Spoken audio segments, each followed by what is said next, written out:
This is Audible. Audio Renaissance presents The Six Pillars of Self-Esteem by Nathaniel Branden, read by the author.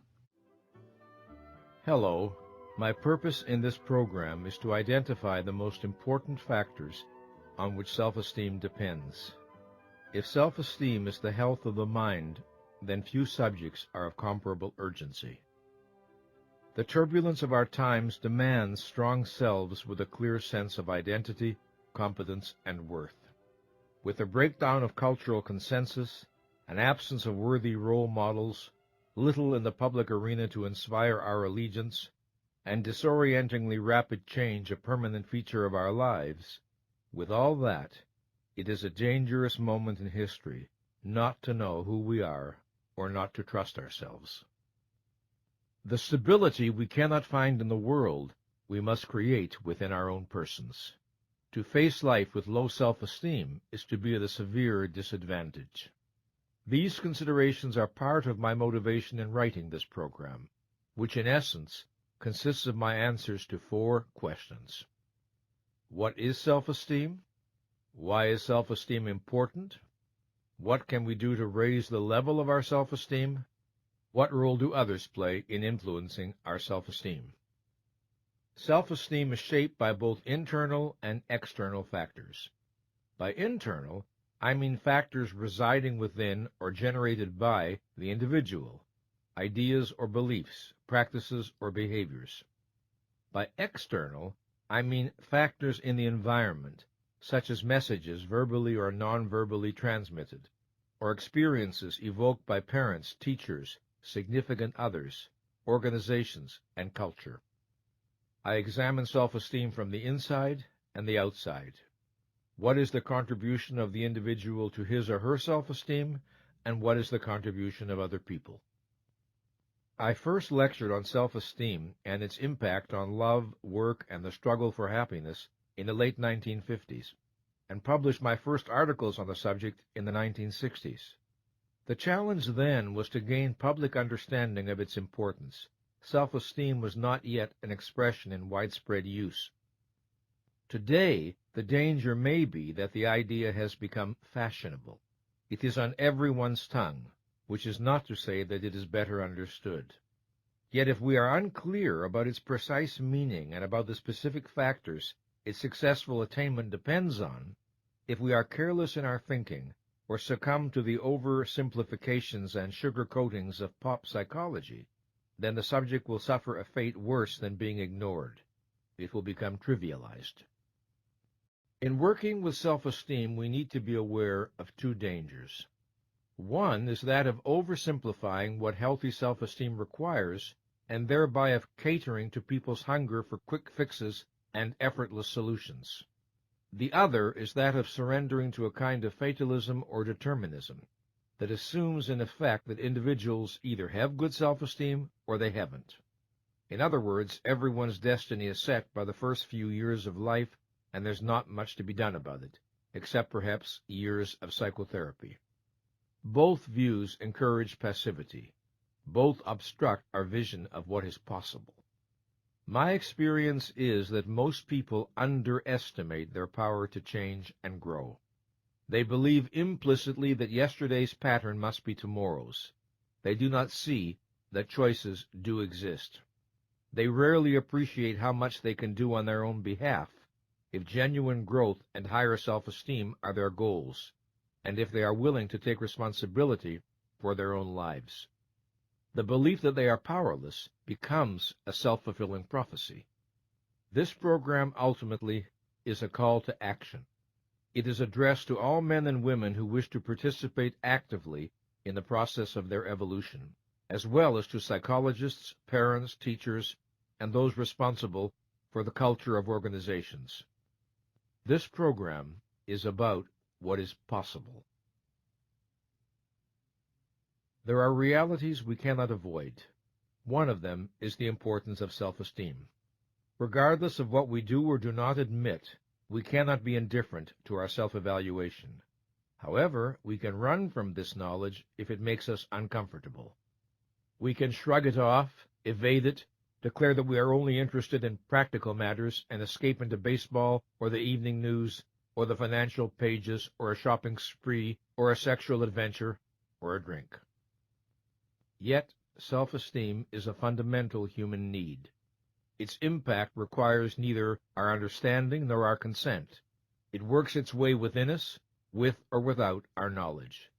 We are free to seek to grasp the dynamics of self-esteem or to remain unconscious of them. But in the latter case, we remain a mystery to ourselves and endure the consequences. Let us look at the role of self-esteem in our lives. By self-esteem, I mean much more than that innate sense of self-worth that presumably is our human birthright, that spark that psychotherapists and teachers seek to fan in those they work with. That spark is only the anteroom to self-esteem. Self-esteem, fully realized, is the experience that we are appropriate to life and to the requirements of life. More specifically, self-esteem is confidence in our ability to think, confidence in our ability to cope with the basic challenges of life, and confidence in our right to be successful and happy, the feeling of being worthy, deserving, entitled to assert our needs and wants, achieve our values, and enjoy the fruits of our efforts. To trust one's mind and to know that one is worthy of happiness is the essence of self-esteem. The power of this conviction about oneself lies in the fact that it is more than a judgment or a feeling. It is a motivator. It inspires behavior. In turn, it is directly affected by how we act. Causation flows in both directions. There is a continuous feedback loop between our actions in the world and our self-esteem. If I trust my mind and judgment, I am more likely to operate as a thinking being. Bringing appropriate awareness to my activities, my life works better. This reinforces trust in my mind. If I distrust my mind, I am more likely to be mentally passive. When my actions lead to disappointing or painful results, I feel justified in distrusting my mind. With high self-esteem, I am more likely to persist in the face of difficulties.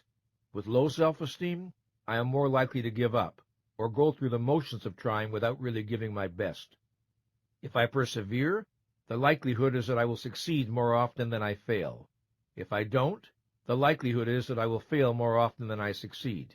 Either way, my view of myself will be reinforced.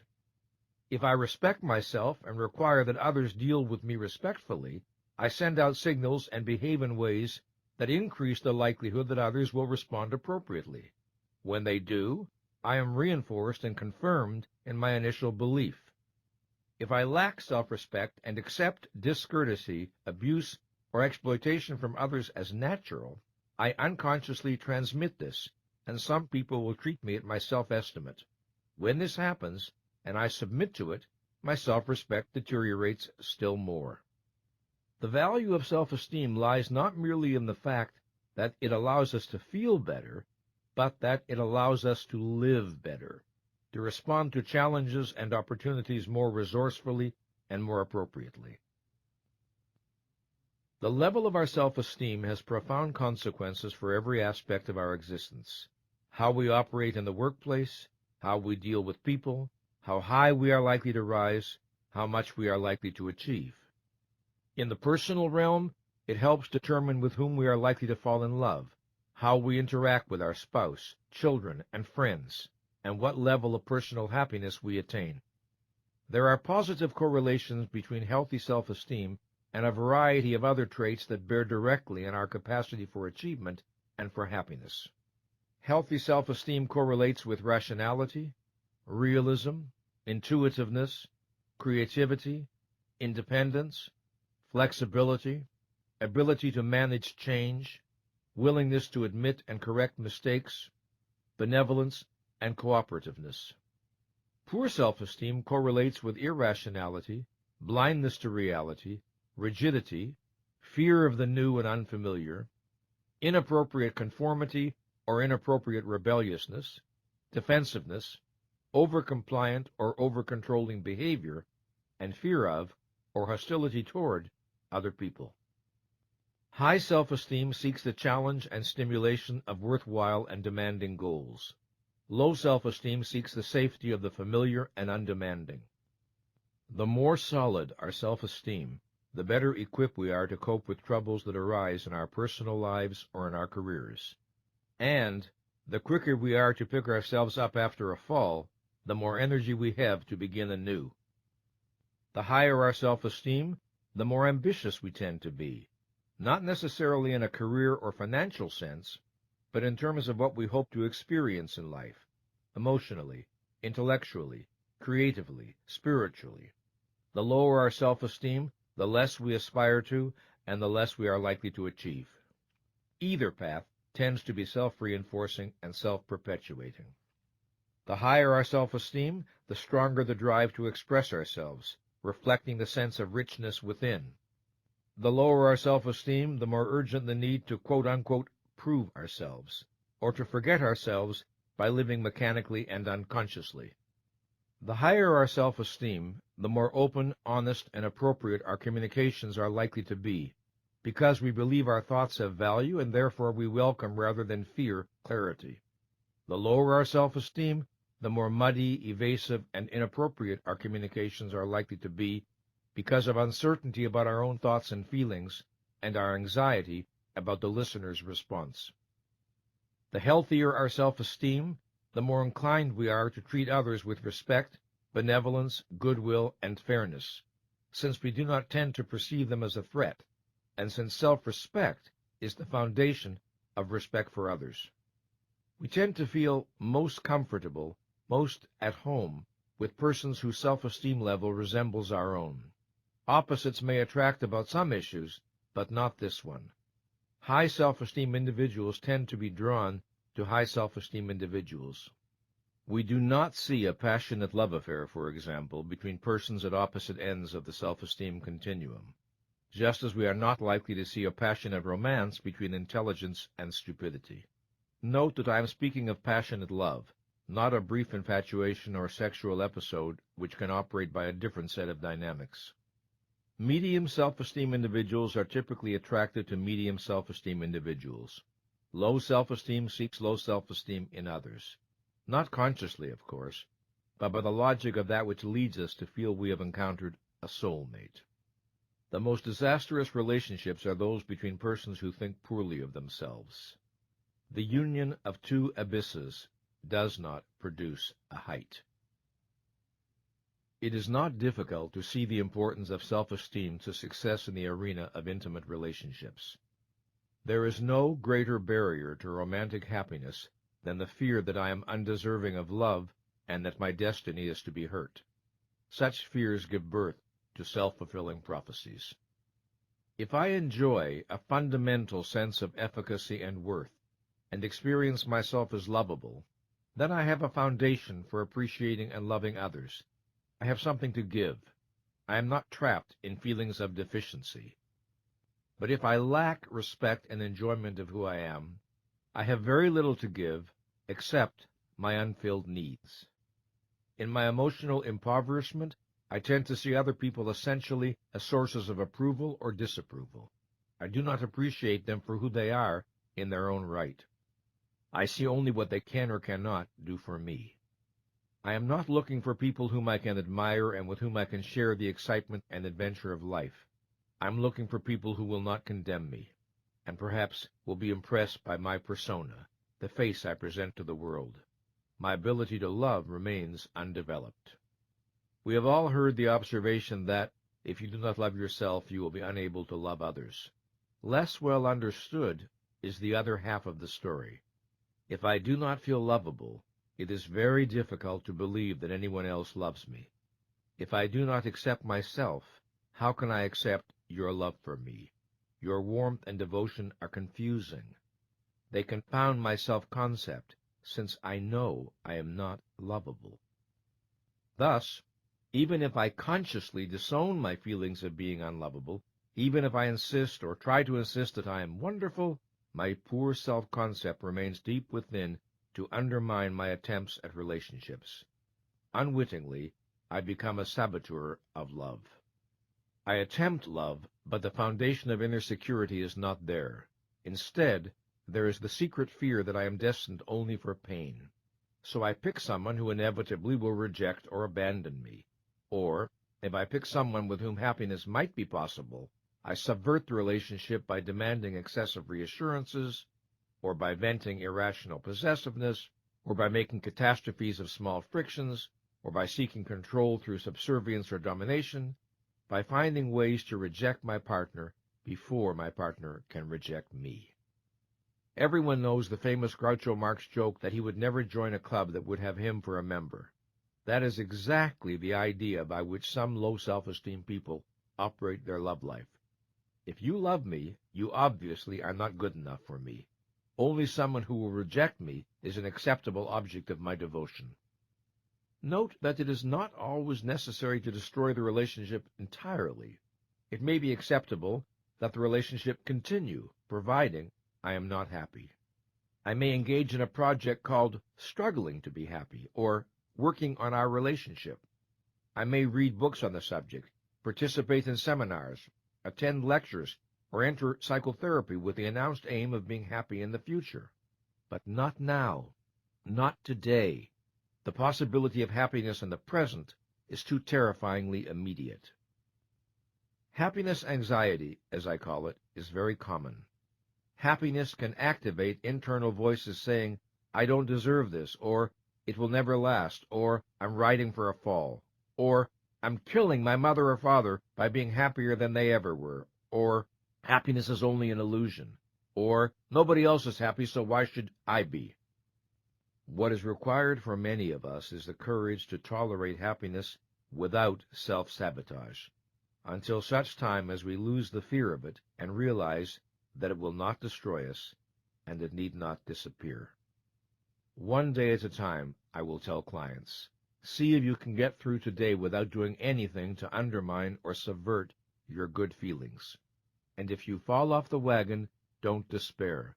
Pull yourself back up and recommit yourself to happiness. Such perseverance is self-esteem building. Self-esteem creates a set of implicit expectations about what is possible and appropriate to us. These expectations tend to generate the actions that turn them into realities, and the realities confirm and strengthen the original beliefs. Self-esteem, high or low, tends to be a generator of self-fulfilling prophecies. Self-concept is destiny, or more precisely, it tends to be. Our self-concept is who and what we consciously and subconsciously think we are. Our physical and psychological traits, our assets and liabilities, possibilities and limitations, strengths and weaknesses. A self-concept includes our level of self-esteem, but is more global. We cannot understand a person's behavior without understanding the self-concept behind it. People sabotage themselves at the height of their success all the time. They do so when success clashes with their implicit beliefs about what is appropriate to them. It is frightening to be flung beyond the limits of one's idea of who one is. If a self-concept cannot accommodate a given level of success, and if the self-concept does not change, it is predictable that the person will find ways to self-sabotage.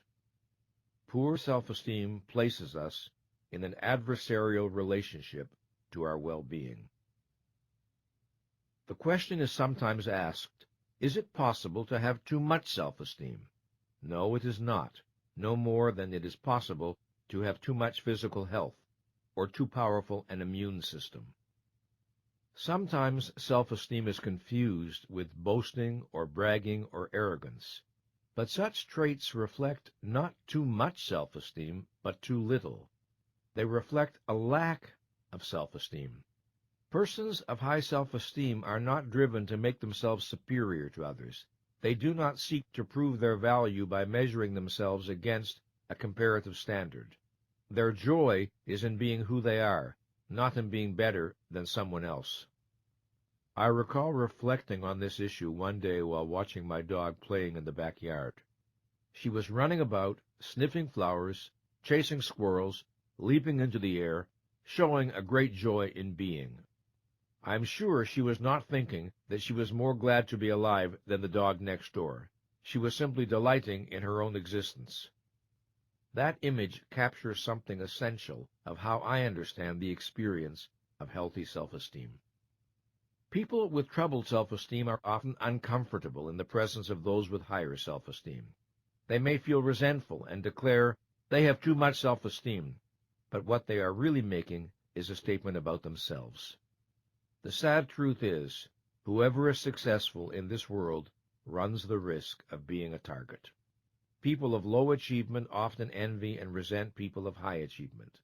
Those who are unhappy often envy and resent those who are happy.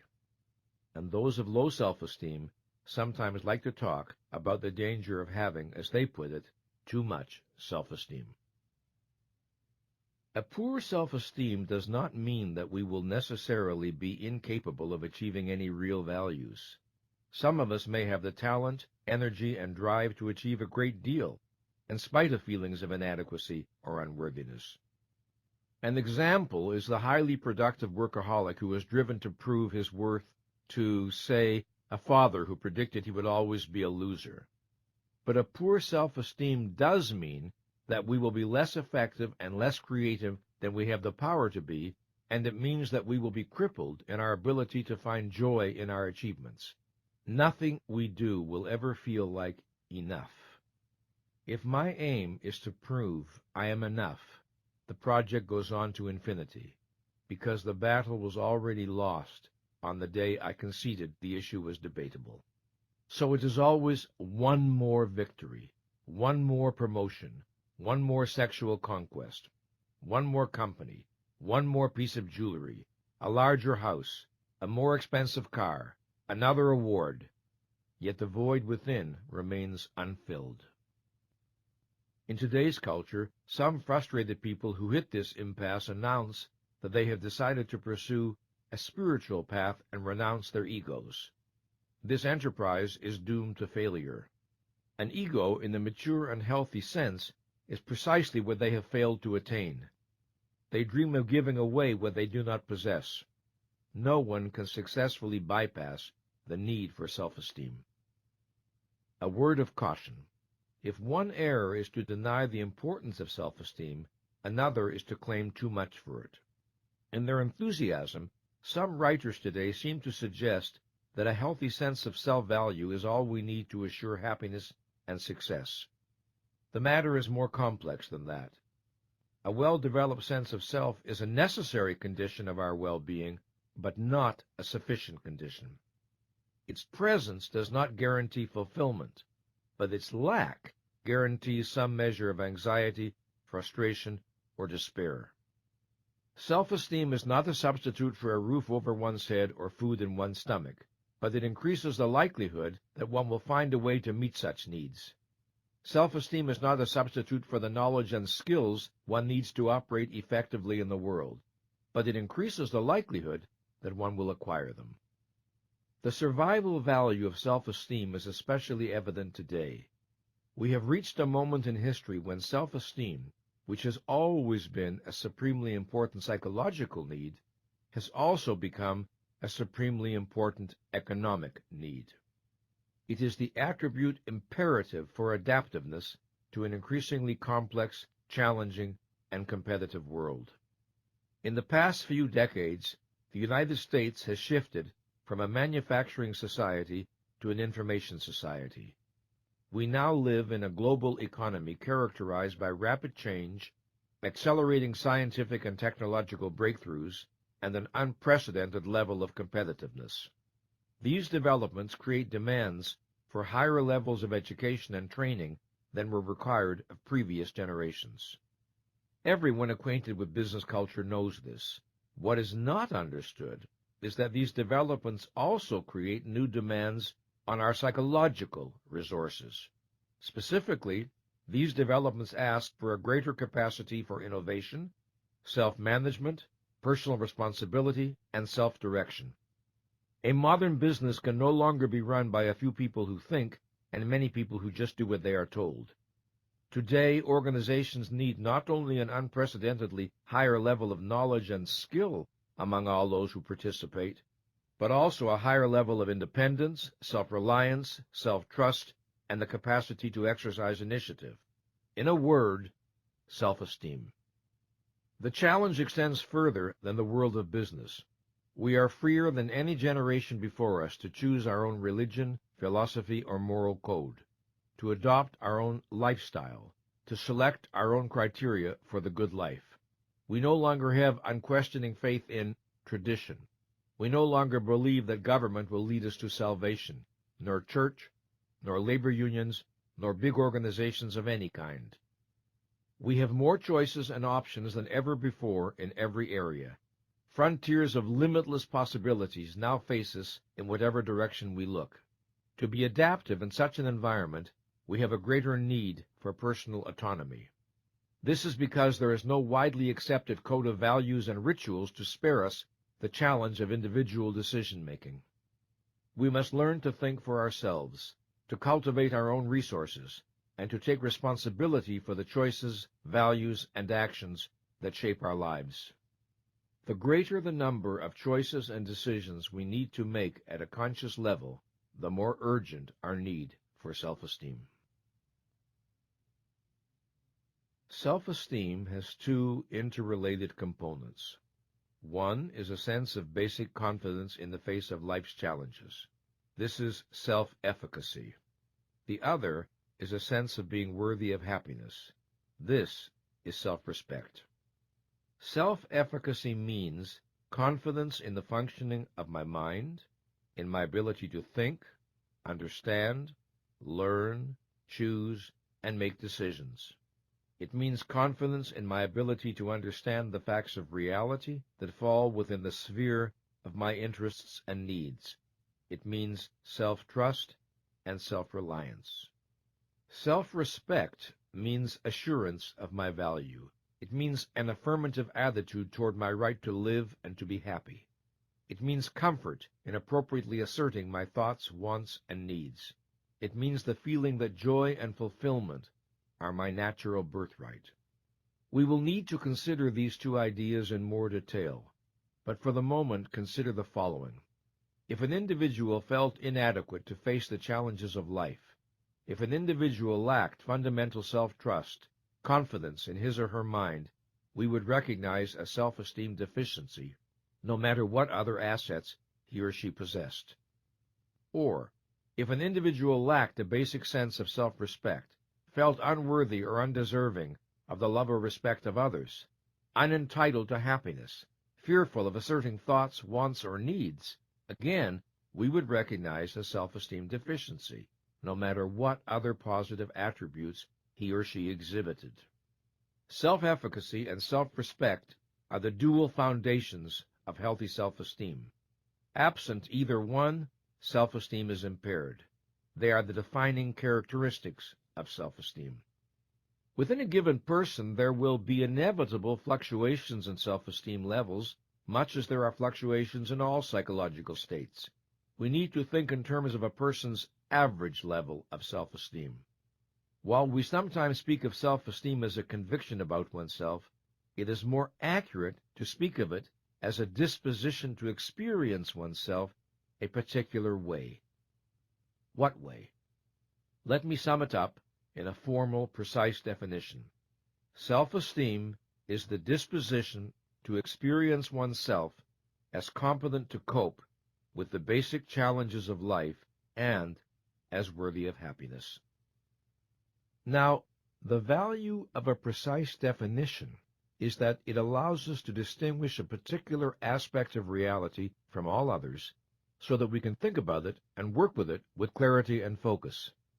If we wish to know what self-esteem depends on, how to nurture it in our children, support it in schools, encourage it in organizations, strengthen it in psychotherapy, or develop it in ourselves, we need to know what precisely we are aiming at. We are unlikely to hit a target we cannot see. If our idea of self-esteem is vague, the means we adopt to build it will reflect this vagueness.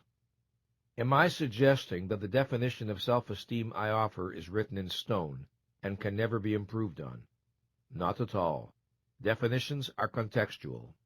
They relate to a given level of knowledge. As knowledge grows, definitions tend to become more precise. I may find a better, clearer, more exact way to capture the essence of the concept during my lifetime, or perhaps someone else may. But within the context of the knowledge we now possess, I can think of no alternative formulation that identifies with more precision the unique aspect of human experience we are exploring. To have high self-esteem, then, is to feel confidently appropriate to life. To have low self-esteem is to feel inappropriate to life, to feel wrong, not about this issue or that, but wrong as a person. To have average self-esteem is to fluctuate between feeling appropriate and inappropriate, right and wrong as a person. It is also to manifest these inconsistencies in behavior, sometimes acting wisely, sometimes acting foolishly, thereby reinforcing the uncertainty about who one is at one's core. I have given the name self-efficacy to that experience of basic power or competence that we associate with healthy self-esteem, and self-respect to the experience of dignity and personal worth. While their meaning is clear in a general way, I want to examine them more closely.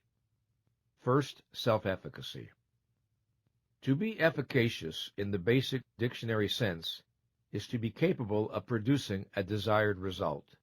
Confidence in our basic efficacy is confidence in our ability to learn what we need to learn and do what we need to do in order to achieve our goals, insofar as success depends on our own efforts. Rationally, we do not judge our competence in the sense meant here by factors outside our control. Self-efficacy is not the conviction that we can never make an error. It is the conviction that we are able to think, to judge, to know, and to correct our errors. It is trust in our mental processes and abilities. Self-efficacy is not the certainty that we will be able to master any and every challenge that life presents. It is the conviction that we are capable in principle of learning what we need to learn, and that we are committed to doing our rational and conscientious best to master the tasks and challenges entailed by our values. Self-efficacy is deeper than confidence in our specific knowledge and skills based on past successes and accomplishments, although it is clearly nurtured by them. It is confidence in what made it possible for us to acquire knowledge and skills and to achieve successes. It is confidence in our ability to think, confidence in our consciousness and how we choose to use it. Again, it is trust in our processes, and as a consequence, a disposition to expect success for our efforts. The distinction between trust in our processes and trust in some particular area of knowledge is of the highest importance in virtually every sphere of endeavor. In a world in which the total of human knowledge is doubling about every 10 years, our security can rest only on our ability to learn. No one can expect to be equally competent in all areas, and no one needs to be. Our interests, values, and circumstances determine the areas in which we are likely to concentrate. Now let's consider the second component of self-esteem, self-respect. Just as self-efficacy entails the expectation of success as natural, so self-respect entails the expectation of friendship, love, and happiness as natural, as a result of who we are and what we do. We can isolate the two components conceptually for the sake of analysis, but in the reality of our daily experience they constantly overlap and involve each other. Self-respect is the conviction of our own value. It is not the delusion that we are perfect or superior to everyone else. It is not comparative or competitive at all. It is the conviction that our life and well-being are worth acting to support, protect, and nurture, that we are good and worthwhile and deserving of the respect of others, and that our happiness and personal fulfillment are important enough to work for. To appreciate why our need for self-respect is so urgent, consider this. To live successfully, we need to pursue and achieve values. To act appropriately, we need to value the beneficiary of our actions. we need to consider ourselves worthy of the rewards of our actions.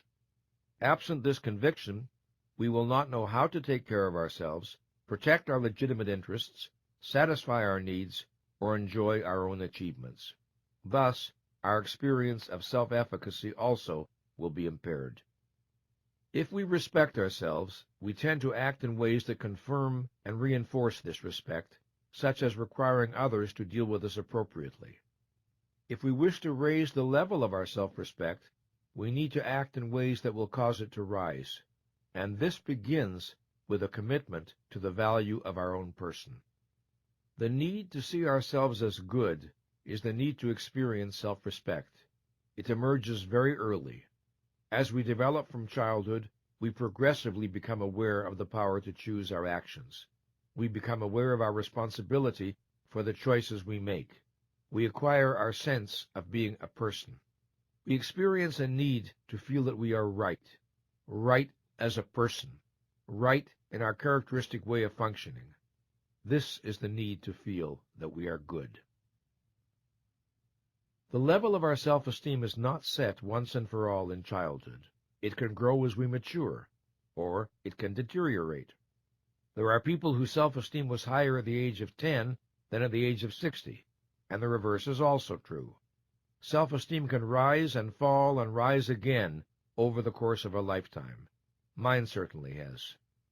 I can think back over my history and observe changes in the level of my self-esteem that reflect choices I made in the face of particular challenges.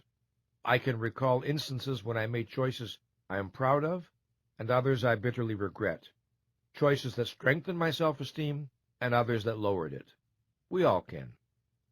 With regard to choices that lower self-esteem, I think of times when I was unwilling to see what I saw and know what I knew, times when I needed to raise awareness and instead I lowered it, times when I needed to examine my feelings and instead I disowned them, times when I needed to announce a truth and instead I clung to silence, times when I needed to walk away from a relationship that was harming me and instead I struggled to preserve it, times when I needed to stand up for my deepest feelings and assert my deepest needs, and instead I waited for a miracle to deliver me. Any time we have to act, to face a challenge, to make a moral decision, we affect our feelings about ourselves for good or bad, depending on the nature of our response and the mental processes behind it. And if we avoid action and decisions in spite of their obvious necessity, that too affects our sense of self. Our need for self-esteem is the need to know we are functioning as our life and well-being require. What does self-esteem look like? There are some fairly simple and direct ways in which self-esteem manifests itself in ourselves and in others. None of these items taken in isolation is a guarantee, but when all are present together, self-esteem seems certain. Self-esteem expresses itself in a face, manner, and way of talking and moving that projects the pleasure one takes in being alive. It expresses itself in an ease of talking of accomplishments or shortcomings, with directness and honesty, since one is in a friendly relationship to facts.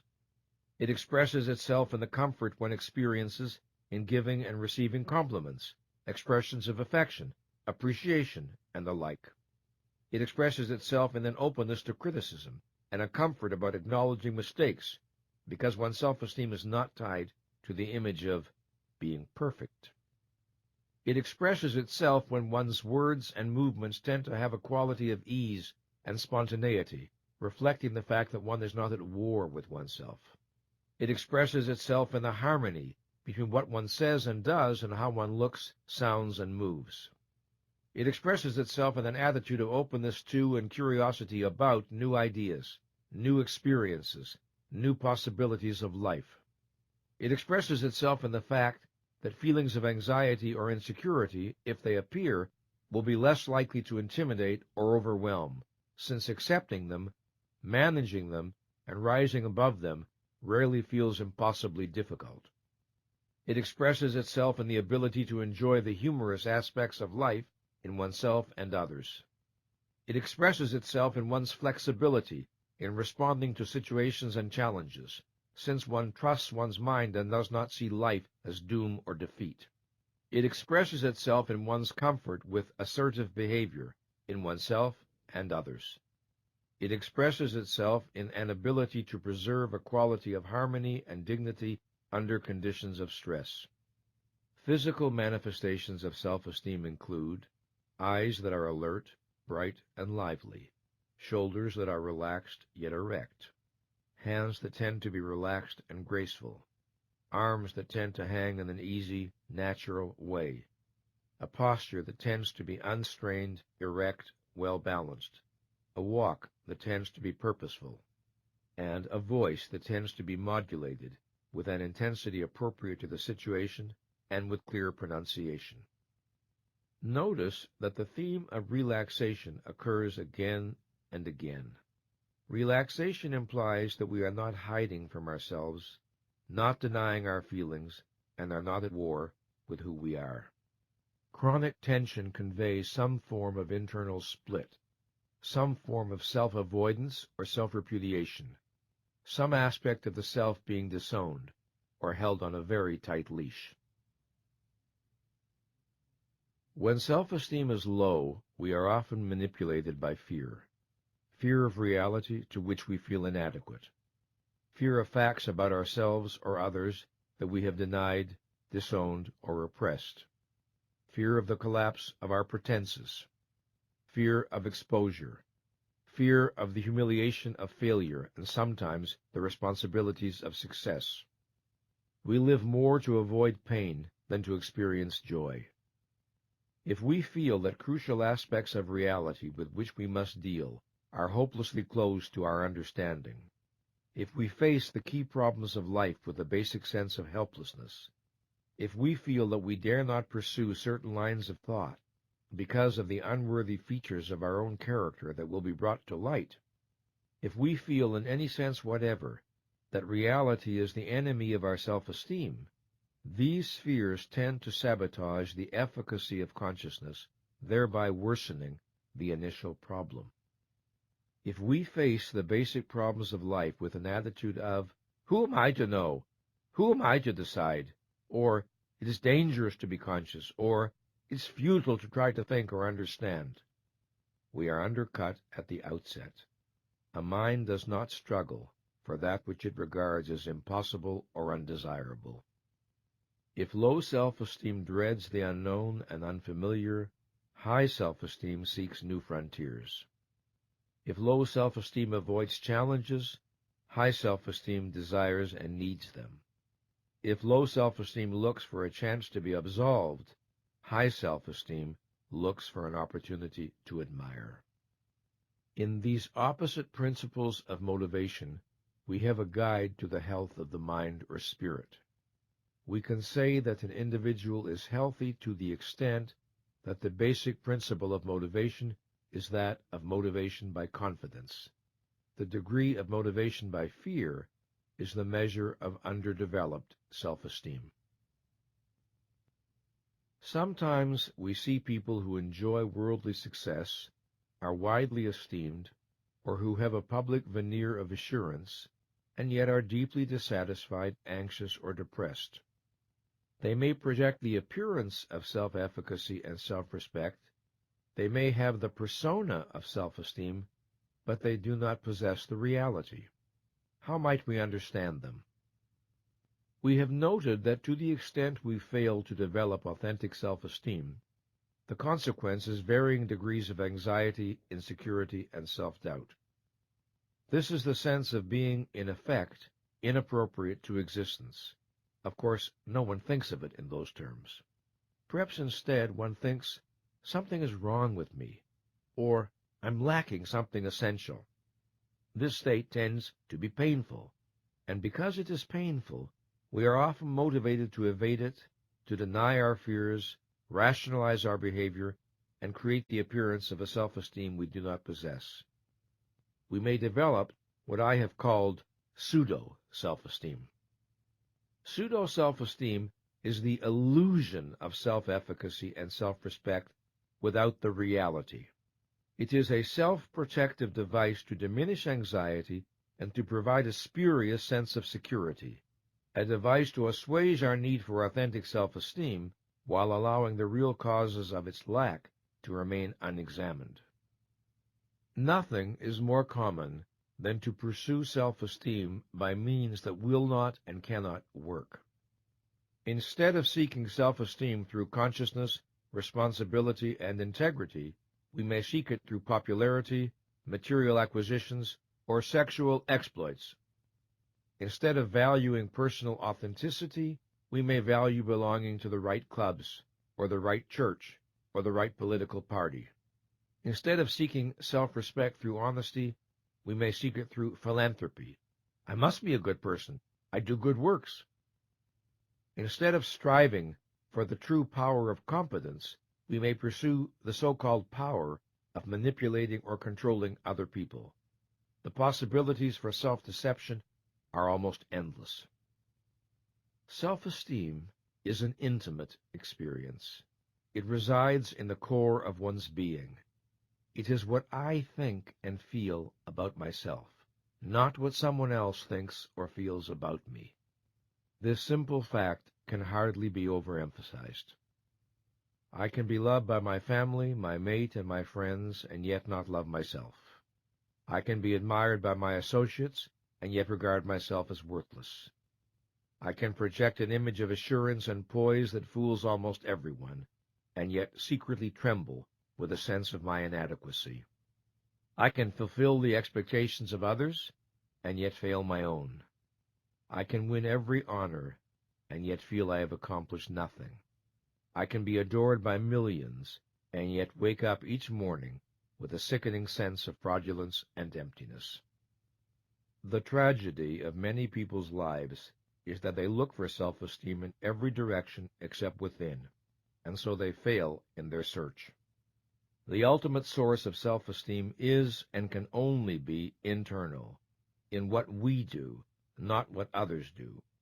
When we seek it in externals, we invite tragedy. I do not wish to suggest that a psychologically healthy person is unaffected by the feedback he or she receives from others. We are social beings, and others certainly contribute to our self-perceptions. But there are immense differences among people in the relative importance to their self-esteem of the feedback they receive. Persons for whom it is almost the only factor of importance, and persons for whom the importance is a good deal less. This is merely another way of saying there are immense differences among people in the degree of their autonomy. Having worked for many years with persons who are unhappily preoccupied with the opinions of others, I am persuaded that the most effective means of liberation is by raising the level of consciousness one brings to one's own experience. The more one turns up the volume on one's inner signals, the more external signals tend to recede into proper balance. This entails learning to listen to the body, learning to listen to the emotions, and learning to think for oneself. What must an individual do to generate and sustain self-esteem? What patterns of actions must be adopted? What is the responsibility of you and me as adults? In answering these questions, we develop a standard by which to answer the questions, what must a child learn to do if he or she is to enjoy self-esteem? What is the desirable path of childhood development? And also, what practices should caring parents and teachers seek to evoke, stimulate, and support self-esteem in children? In approaching the roots of self-esteem, why do we put our focus on practices, that is, on mental or physical actions? The answer is that every value pertaining to life requires action to be achieved, sustained, or enjoyed. We pursue and maintain our values in the world through action. It is a person's actions that are decisive. What determines the level of self-esteem is what the individual does within the context of his or her knowledge and values. And since action in the world is a reflection of action within the mind of the individual, it is ultimately the internal processes that are crucial. We shall see that the 6 pillars of self-esteem, the practices indispensable to the health of the mind and the effective functioning of the person, are all operations of consciousness. All involve choices. They are choices that confront us every hour of our existence. Note that practice, the term practice, implies a discipline of acting in a certain way over and over again consistently. It is not action by fits and starts, or even an appropriate response to a crisis. Rather, it is a way of operating day by day in big issues and small, a way of behaving that is also a way of being.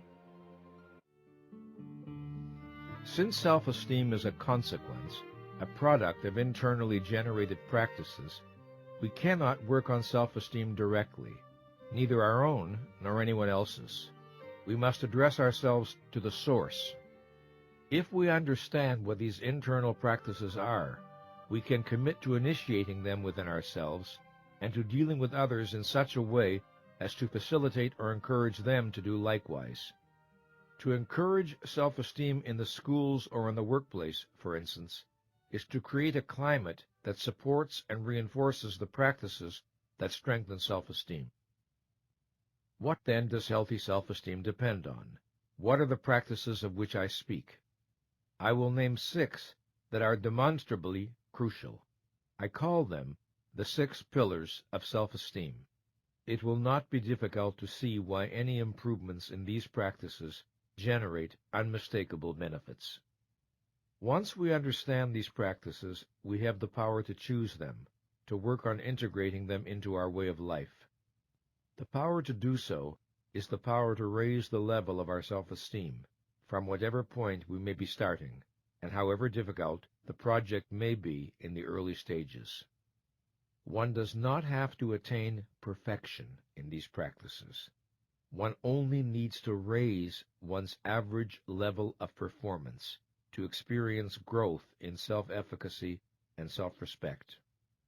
I have often witnessed the most extraordinary changes in people's lives as a result of relatively small improvements in these practices.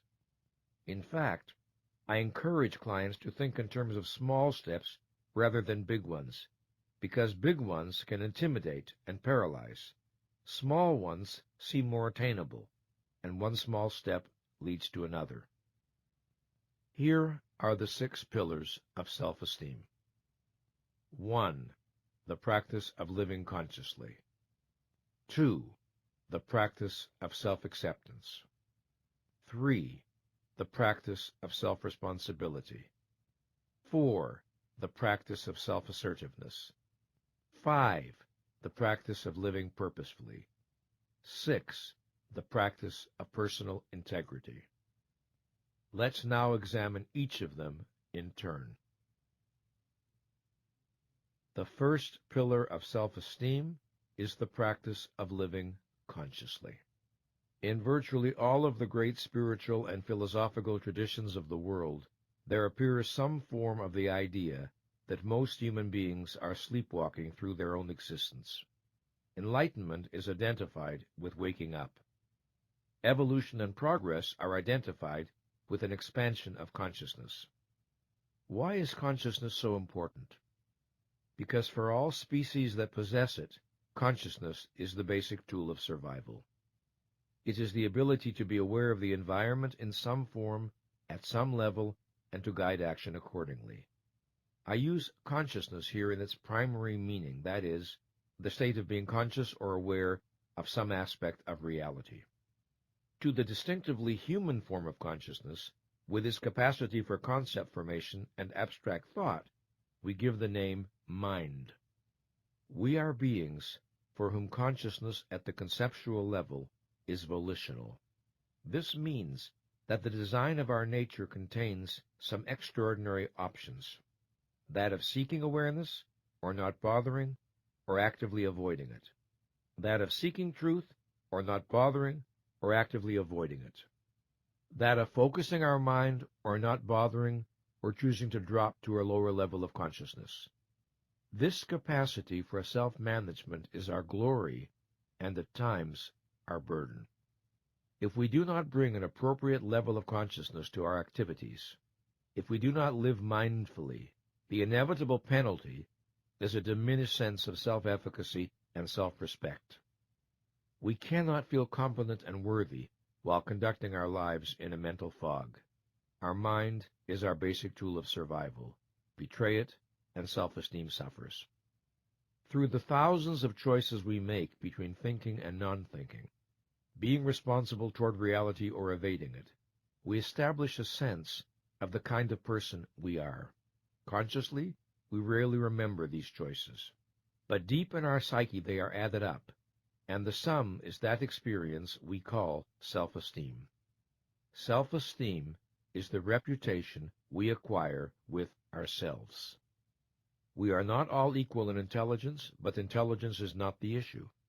The principle of living consciously is unaffected by degrees of intelligence. To live consciously means to seek to be aware of everything that bears on our actions, purposes, values, and goals. Seek to the best of our ability, whatever that ability may be, and then to behave in accordance with that which we see and know. This last point bears emphasis. Consciousness that is not translated into appropriate action is a betrayal of consciousness. Living consciously means more than seeing and knowing. It means acting on what one sees and knows. Thus, I can recognize that I have been unfair and hurtful to my child or my spouse or my friend, and I need to make amends. But I don't want to admit I made a mistake, so I procrastinate, claiming that I am still thinking about the situation. This is the opposite of living consciously. At a fundamental level, it is an avoidance of consciousness. Living consciously is living responsibly toward reality. We do not necessarily have to like what we see, but we recognize that wishes or fears or denials do not alter facts. If I desire a new outfit, but need the money for rent, my desire does not transform reality and make the purchase rational. If a statement is true, my denying it will not make it false. When we live consciously, we do not confuse the subjective with the objective. We do not imagine that our feelings are an infallible guide to truth. We can learn from our feelings, to be sure, and they may even point us in the direction of important facts, but this will entail the participation of reason. Let us look more closely at what the practice of living consciously includes. Living consciously entails a mind that is active rather than passive, an intelligence that takes joy in its own function, being in the moment without losing the wider context, reaching out toward relevant facts rather than withdrawing from them, being concerned to distinguish among facts, interpretations, and emotions, noticing and confronting any impulses to avoid or deny painful or threatening realities, being concerned to know where I am relative to my various goals and projects, and whether I am succeeding or failing, being concerned to know if my actions are in alignment with my purposes, searching for feedback from the environment so as to adjust or correct my course when necessary, persevering in the attempt to understand in spite of difficulties, being receptive to new knowledge and willing to re-examine old assumptions, being willing to see and correct mistakes, seeking always to expand awareness, a commitment to learning, and therefore a commitment to growth as a way of life, a concern to understand the world around me, a concern to know not only external reality, but also internal reality, the reality of my needs, feelings, aspirations, and motives, so that I am not a stranger or a mystery to myself. A concern to be aware of the values that move and guide me, as well as their roots, so that I am not ruled by values I have irrationally adopted or uncritically accepted from others.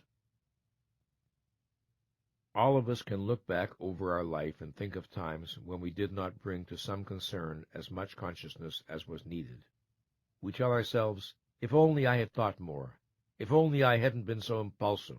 If only I had checked the facts more carefully. I think of my first marriage when I was 22 years old. I think of all the signs that we were making a mistake, the numerous conflicts between us, the incompatibilities in some of our values, the ways in which, at the core, we were not each other's type. Why, then, did I proceed? Because of our shared commitment to certain ideas and ideals? Because of sexual attraction? Because I desperately wanted to have a woman in my life?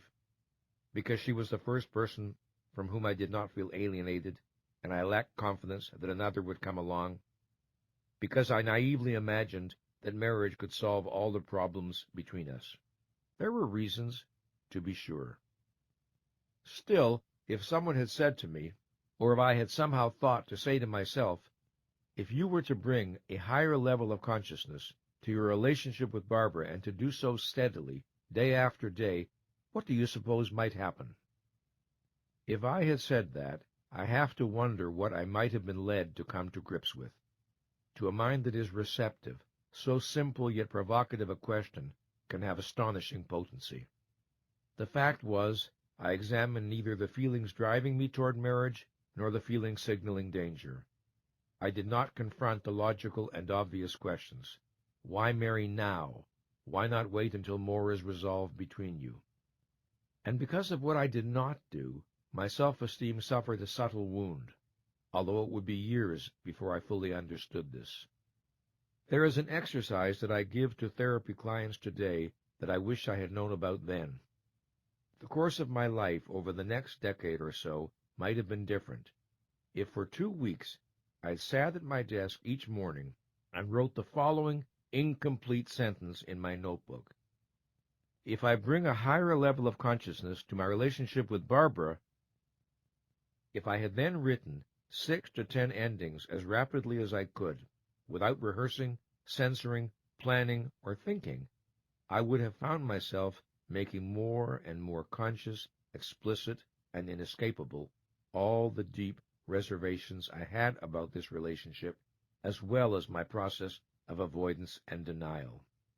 I have given this exercise to clients who are confused or conflicted about some relationship, and the result almost invariably is major clarification.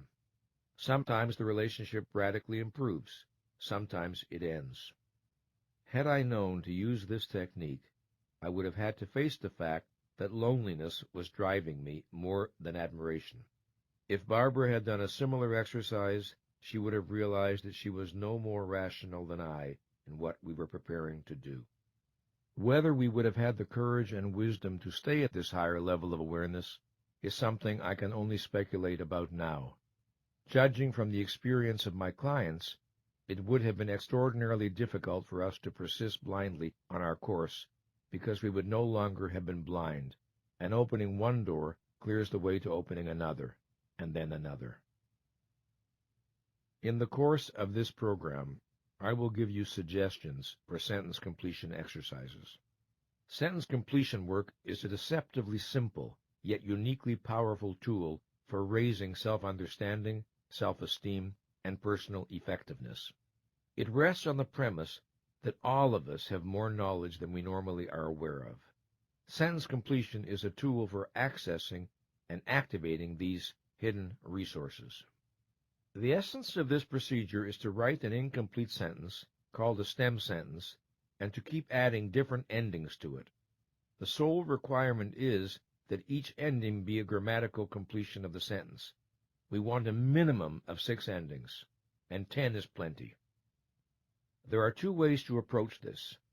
You may want to have a pen and paper handy and do these exercises in the course of the program as you hear them, or you may want to first listen to the tape in its entirety to get the overall flow, then return to the exercises at your leisure. Do whatever works best for you. Here's what's important. Work as rapidly as possible. No pauses to quote-unquote think. No worrying if any particular ending is true, reasonable, or significant. Any ending is fine. Just keep going. When doing sentence completion this way, we work with a notebook, typewriter, or computer. An alternative is to do the sentence completions into a tape recorder. in which case you keep repeating the stem sentence into a recorder, each time completing it with a different ending. You play the work back later to reflect on it. How might we use the technique to facilitate the process of learning to live more consciously? First thing in the morning, before proceeding to the day's business, sit down and write the following sentence stem. Living consciously to me means. Then, as rapidly as possible, without pausing for reflection, write at least half a dozen endings for that. Do not worry if your endings are literally true, make sense, or are profound. Write anything, but write something. A minimum of 6, 10 is plenty. As an example of how it might go, perhaps you'll write, living consciously to me means really listening to my children, being in the present, remembering the things I've got to do today, noticing the emotional mood of my spouse and children, thinking about the consequences of my actions, thinking about my choices and decisions before I translate them into action, noticing how I'm affected by things people say or do, noticing how other people are affected by things I say or do, and so on. When you're done, go on to the next stem, which is, if I bring 5% more awareness to my activities today, and when you've done that, go on to this stem. If I pay more attention to how I deal with people today, and finally, if I bring 5% more awareness to my most important relationships today, when you're finished, proceed with your day's business. At the end of the day, as your last task before dinner, do 6 to 10 endings each for the following stems. When I reflect on how I would feel if I lived more consciously. When I reflect on what happens when I bring 5% more awareness to my activities. When I reflect on what happens when I bring 5% more awareness to my most important relationships. Do this exercise every day, Monday through Friday, for the first week. Do not read what you wrote the day before. Naturally, there will be many repetitions, but also new endings will inevitably occur. You are energizing all of your psyche to work for you. An average session should not take longer than 10 minutes. If it takes much longer, you are thinking too much. Sometime each weekend, reread what you have written for the week, and then write a minimum of 6 endings for this stem. If any of what I have been writing this week is true, it might be helpful if In doing this work, the ideal is to empty your mind of any expectations concerning what will happen or what is supposed to happen. Do not impose any demands on the situation. Try to empty your mind of expectations. Do the exercise, go about your day's activities, and merely notice any differences in how you feel or how you operate. You will discover that you have set in motion forces that make it virtually impossible for you to avoid operating more consciously. In addition to my psychotherapy practice, I conduct weekly ongoing self-esteem groups where many of my self-esteem building strategies are continually tested. Sentence completion exercises have proven to be powerful in quietly and gently generating change. No one has ever done this particular consciousness exercise for a month or two without showing signs of operating at a higher level of awareness in the conduct of daily life. The exercise is an adrenaline shot into the psyche. After you have worked with these stems for, say, 2 weeks, you will acquire a sense of how the procedure works. Then you can begin to use other stems to help raise your awareness with regard to particular issues of concern. Living consciously is both a practice and a mindset, an orientation toward life, and clearly it exists on a continuum. No one lives entirely unconsciously, and no one is incapable of expanding his or her consciousness. If we reflect on this issue, we will notice that we tend to be more conscious in some areas of our life than in others. I have worked with athletes and dancers who are exquisitely aware of the slightest nuances within their bodies, and yet who are quite unaware of the meaning of many of their emotions. We all know people who are brilliantly conscious in the area of work, and are catastrophes of unconsciousness in their personal relationships. The ways we know what area of our life needs more awareness are usually fairly obvious. We look at the area where our life is working least satisfactorily. We notice where the pains and frustrations are. We observe where we feel least effective. If we are willing to be honest, this is not a difficult task.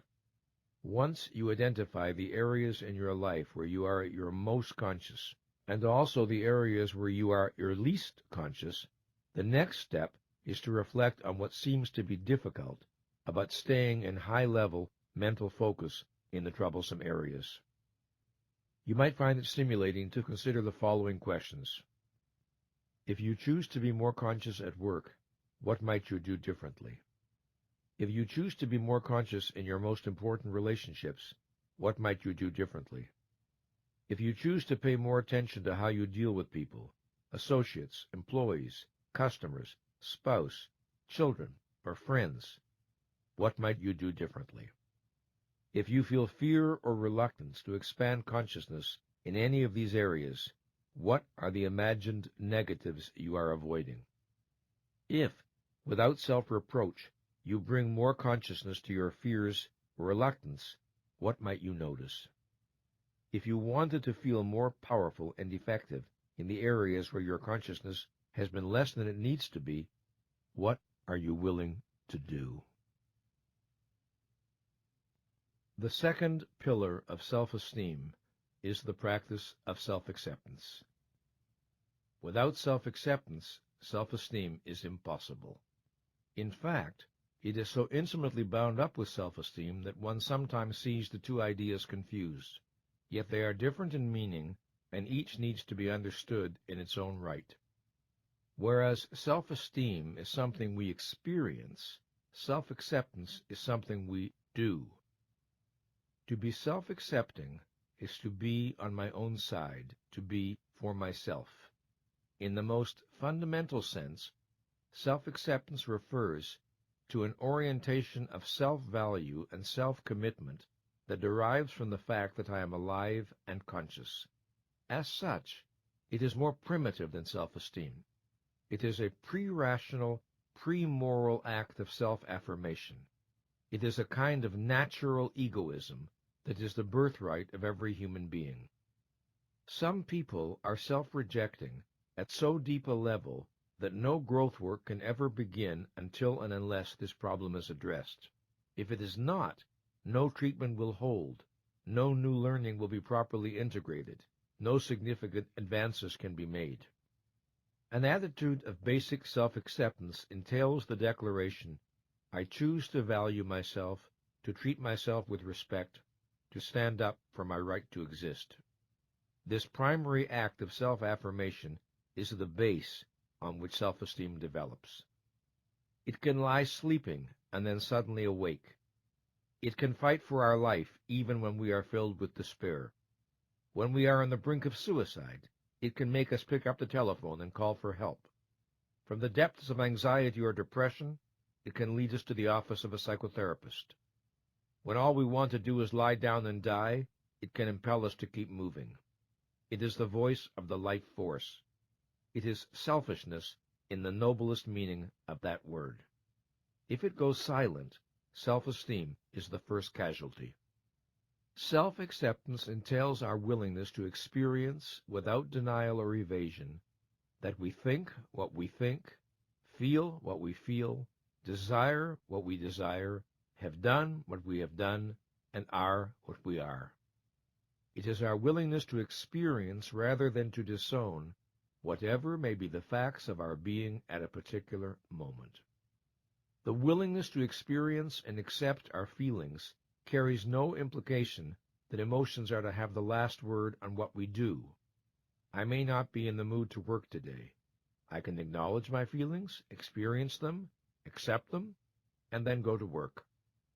I will work with a clearer mind because I have not begun the day with self-deception. Often, when we fully experience and accept negative feelings, we are able to let go of them. They have been allowed to have their say, and they relinquish center stage. Self-acceptance is the willingness to say of any emotion or behavior, this is an expression of me. It is not necessarily an expression I like or admire, but it is an expression of me nonetheless, at least at the time it occurred. If I am thinking these disturbing thoughts, I am thinking them. I accept the full reality of my experience. If I am feeling pain or anger or fear or inconvenient lust, I am feeling it. What is true is true.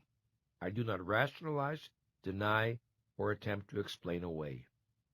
I am feeling what I am feeling, and I accept the reality of my experience.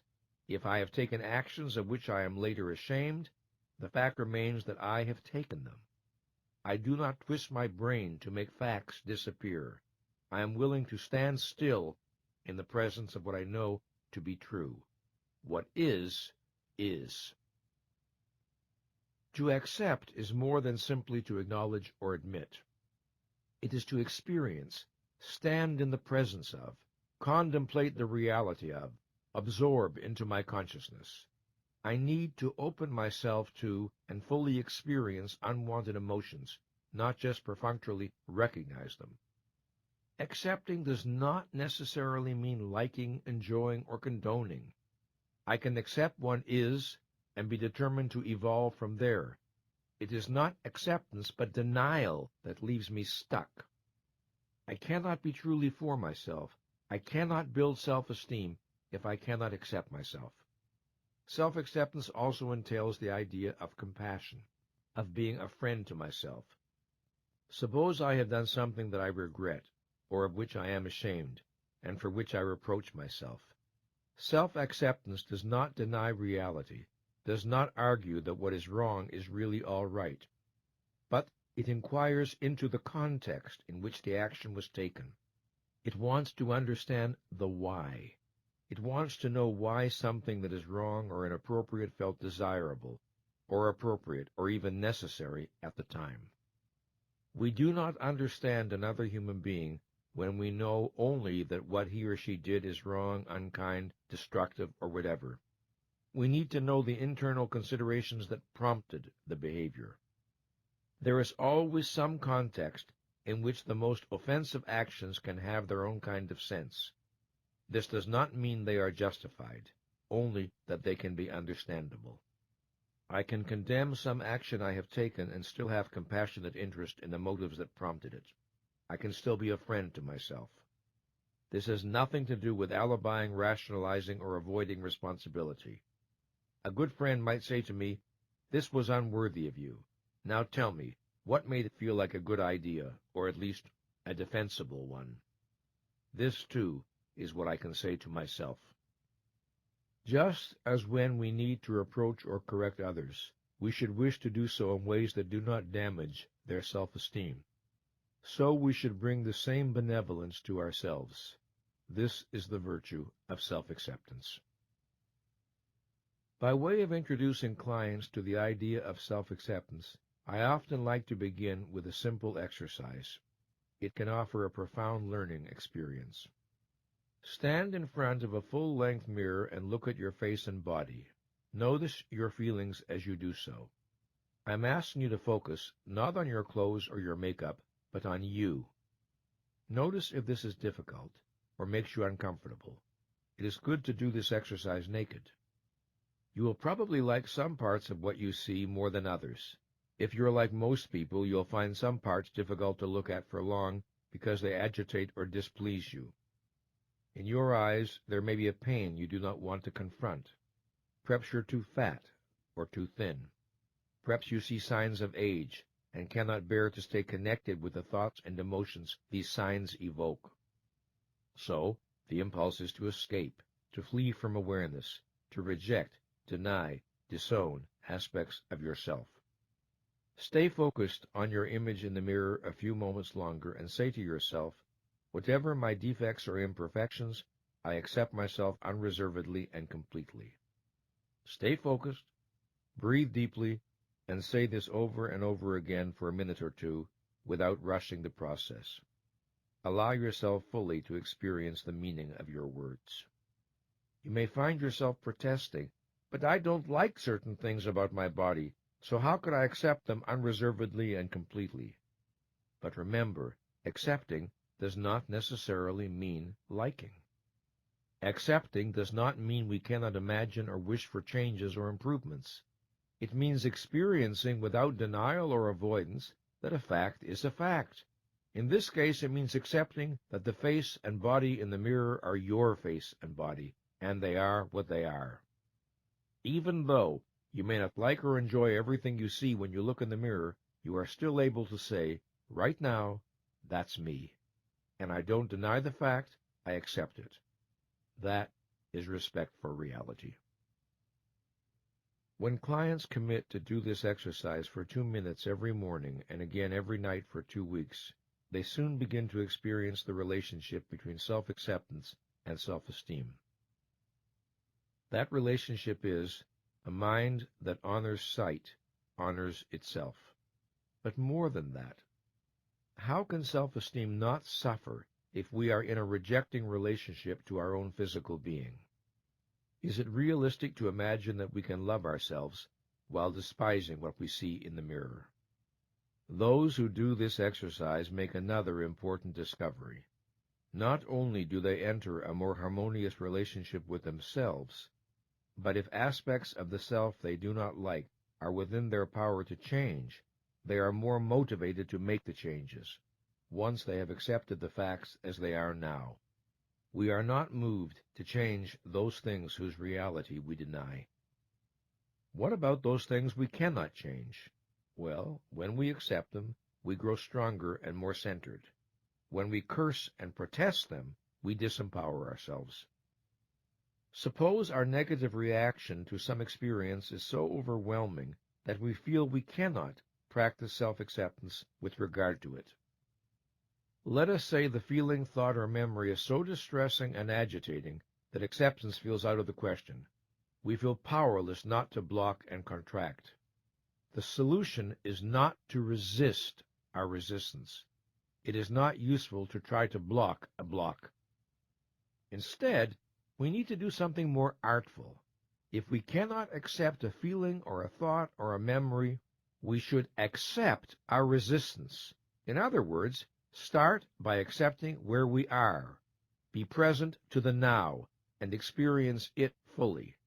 If we stay with resistance at the conscious level, it will usually begin to dissolve.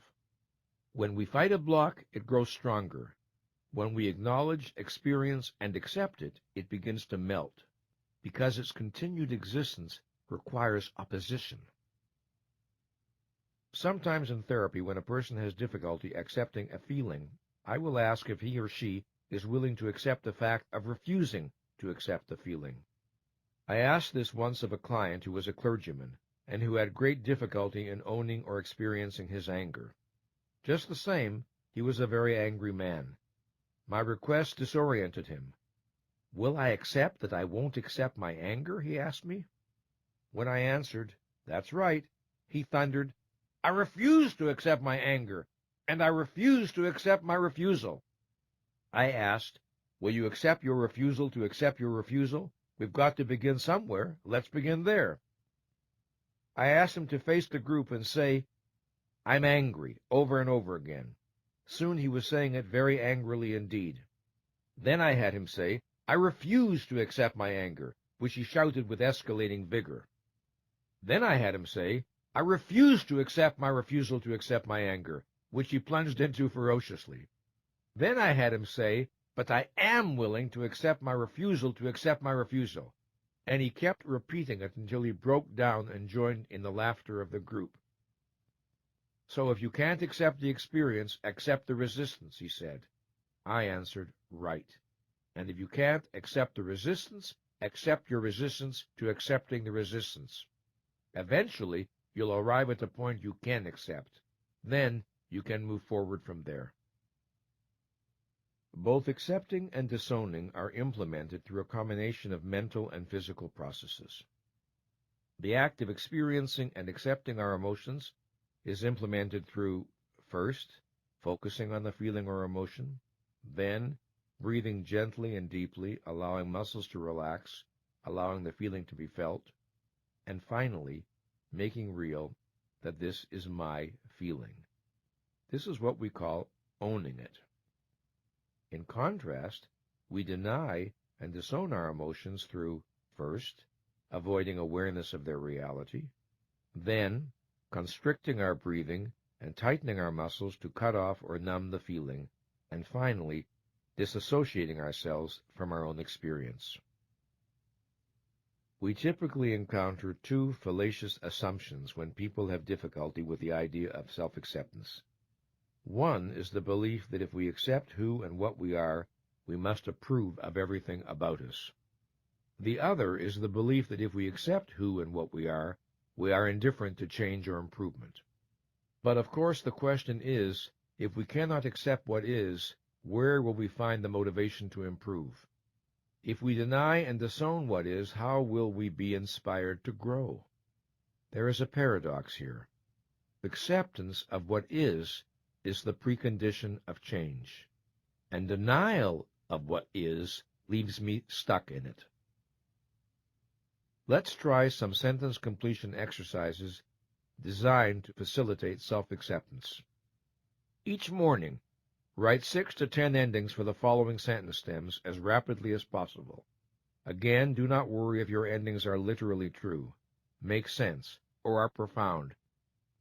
Self-acceptance to me means, if I am more accepting of my body, when I deny and disown my body, if I am more accepting of my conflicts.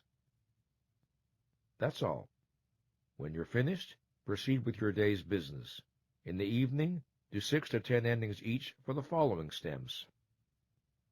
When I deny or disown my conflicts, if I am more accepting of my feelings, when I deny and disown my feelings, if I am more accepting of my thoughts, when I deny and disown my thoughts.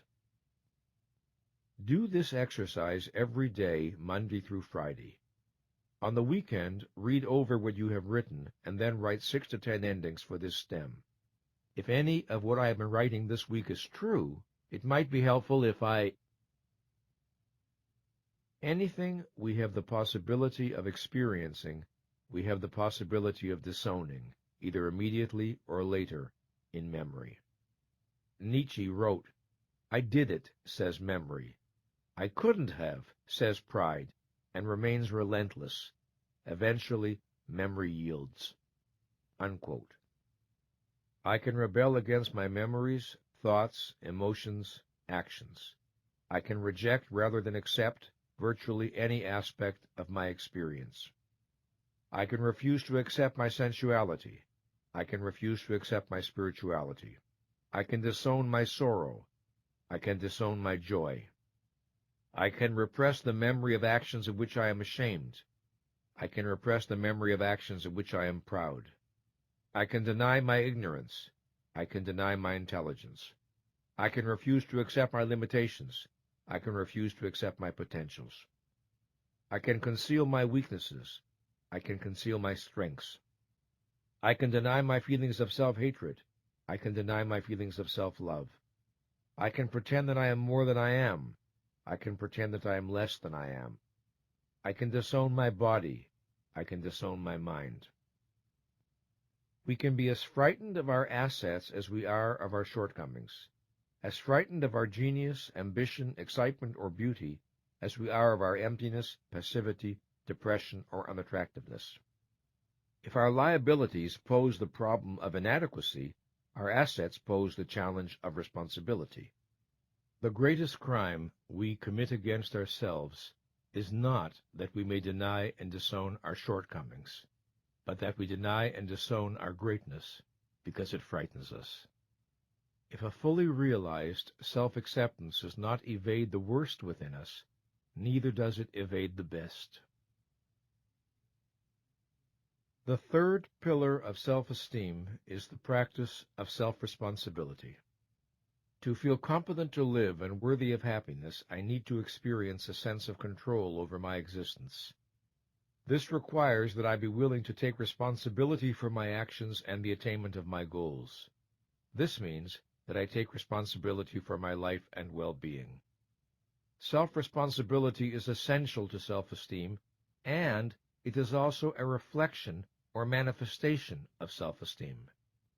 The relationship between self-esteem and its pillars is always reciprocal.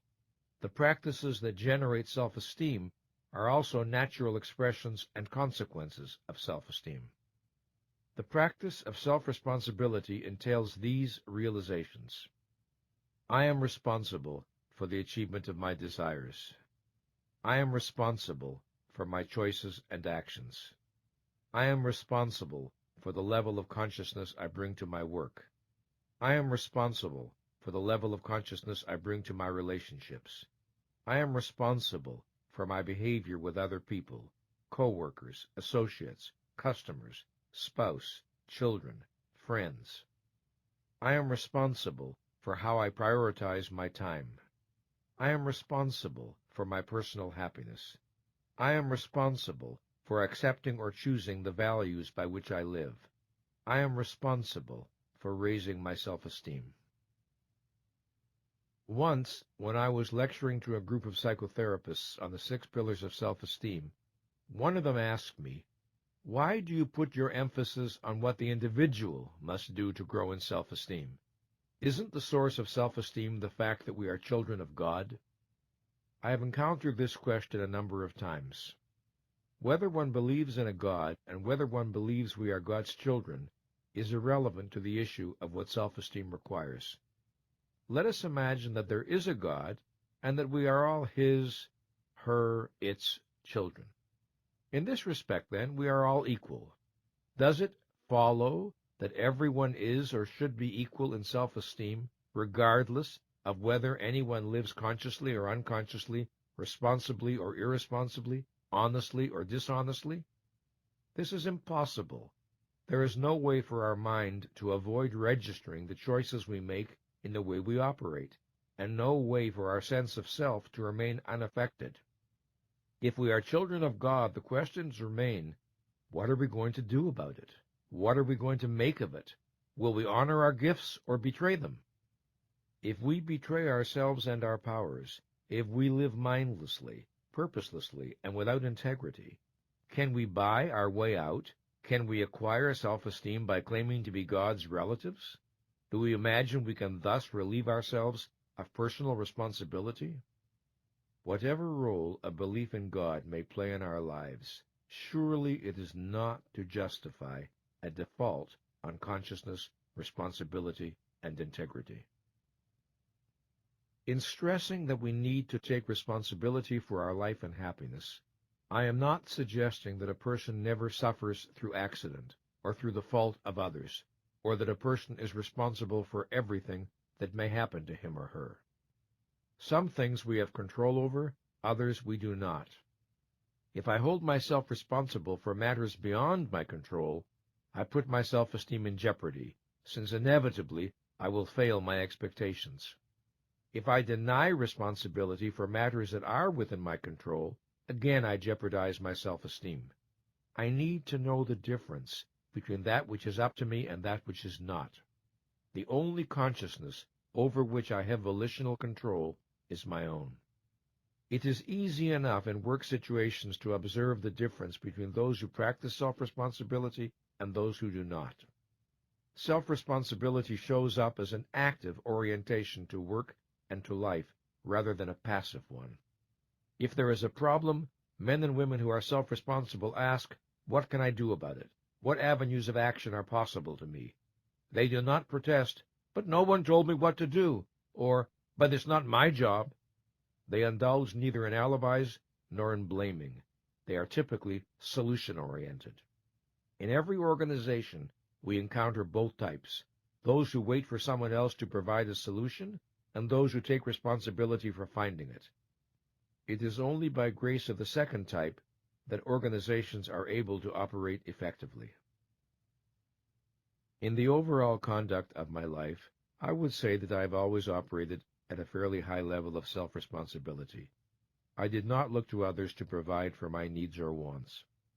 But I can think of a time when I failed my own principles rather badly, with painful results. In my 20s, I formed an intense relationship with novelist-philosopher Ayn Rand. Over the course of 18 years, our relationship passed through almost every form imaginable.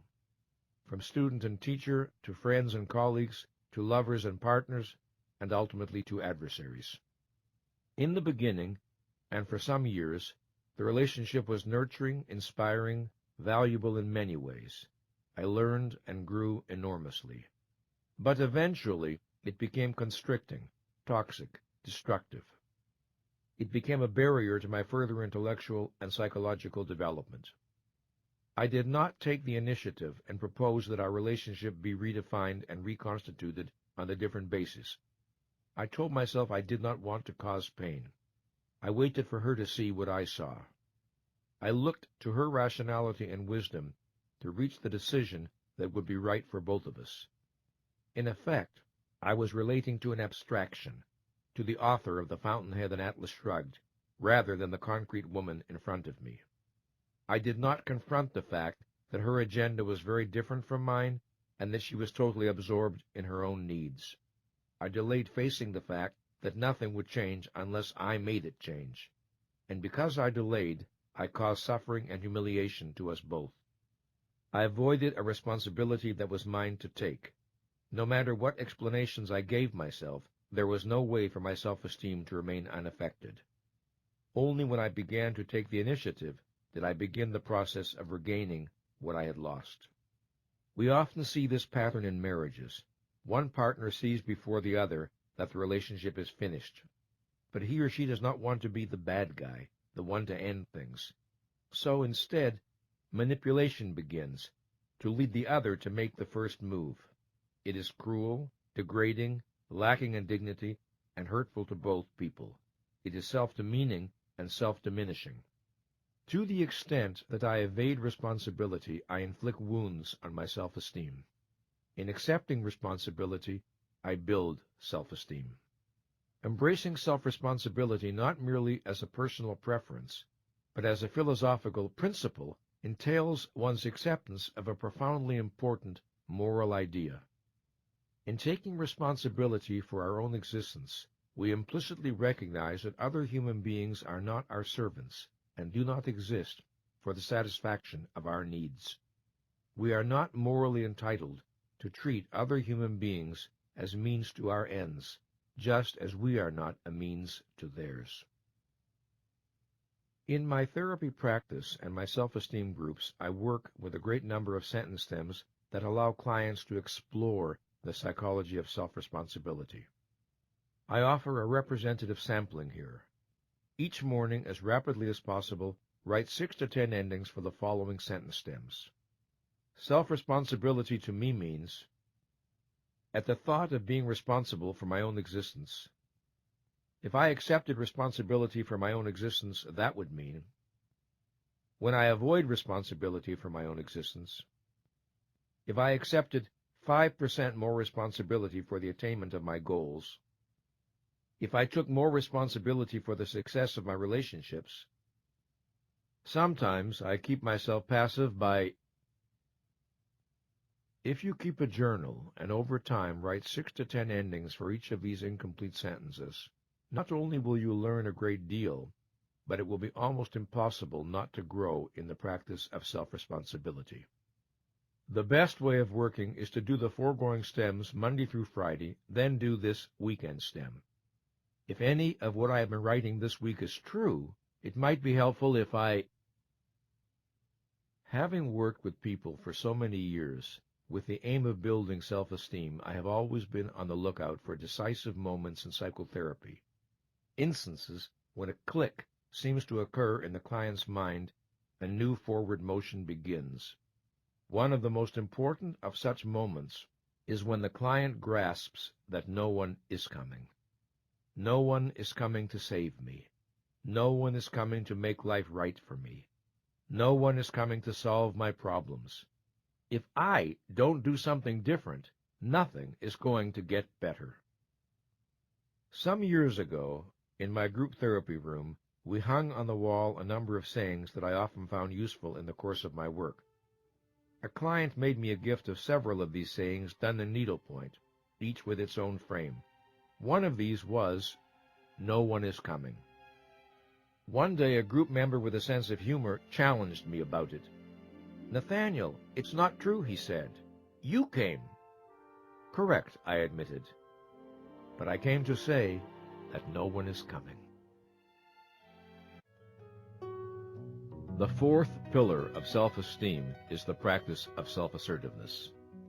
Self-assertiveness means honoring my wants, needs, and values and seeking appropriate forms of their expression in reality.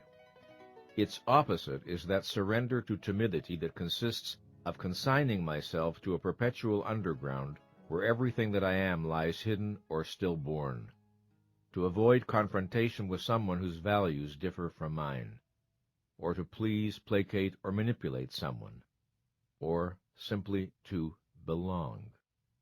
Self-assertion does not mean belligerence or inappropriate aggressiveness.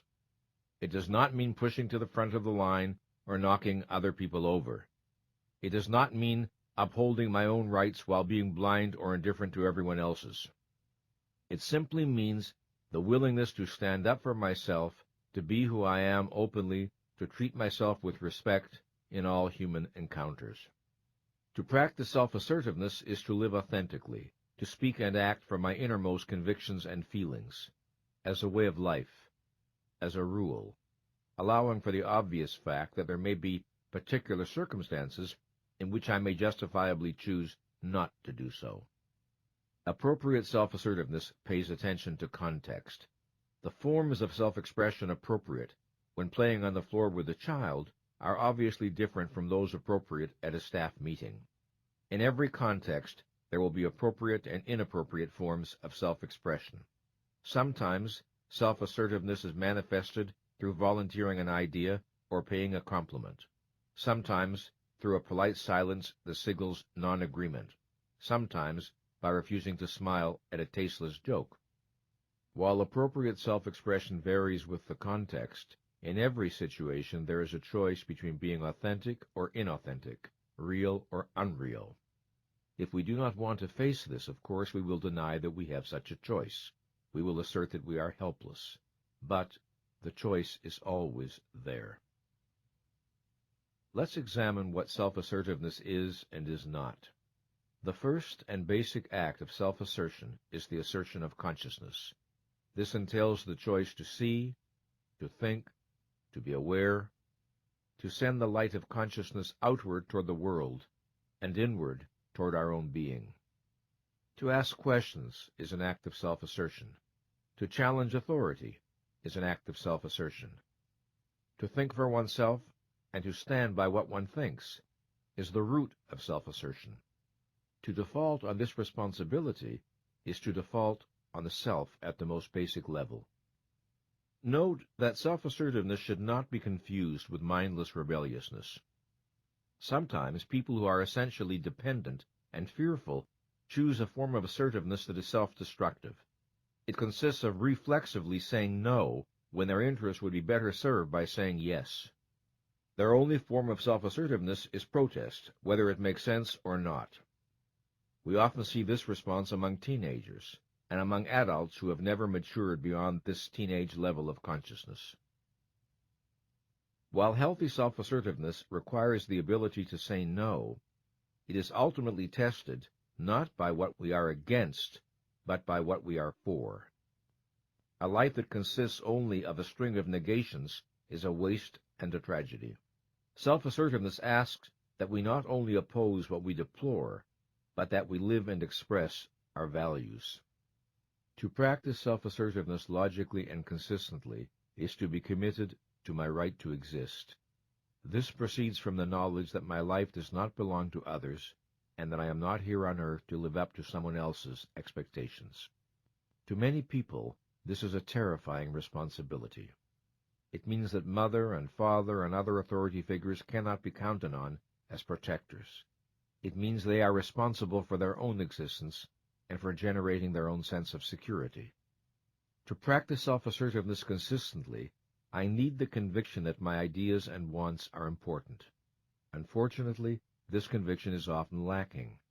When we were young, many of us received signals conveying that what we thought and felt or wanted was not important. It often takes courage to honor what we want and to fight for it. For many people, self-surrender and self-sacrifice are far easier. They do not require the integrity and responsibility that intelligent selfishness requires. Within an organization, self-assertiveness is required not merely to have a good idea, but to develop it, fight for it, work to win supporters for it, do everything within one's power to see that it gets translated into reality. It is the lack of this practice that causes so many potential contributions to die before they are born.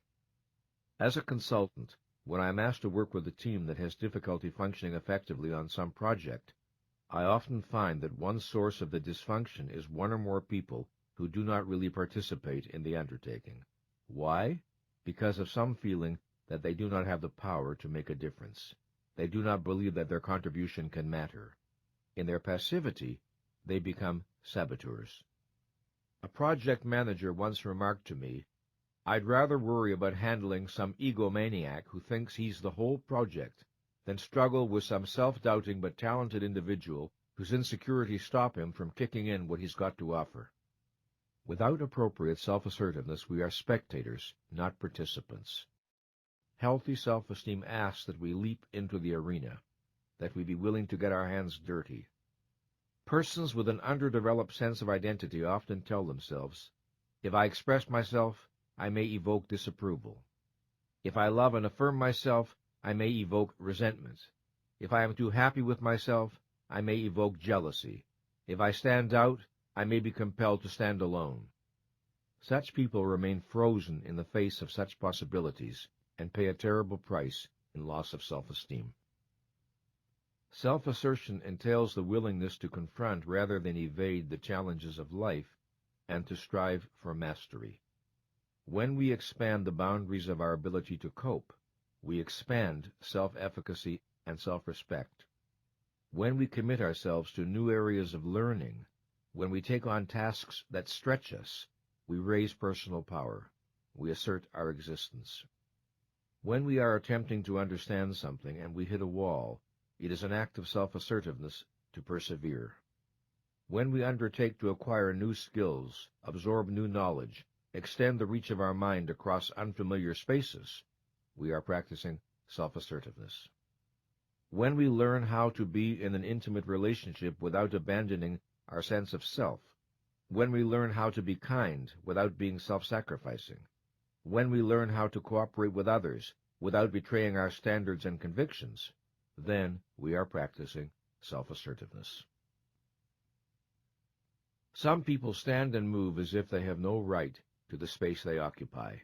Some speak as if their intention is that you not be able to hear them, either because they mumble or speak faintly or both. Some signal at the most crudely obvious level that they do not feel they have a right to exist.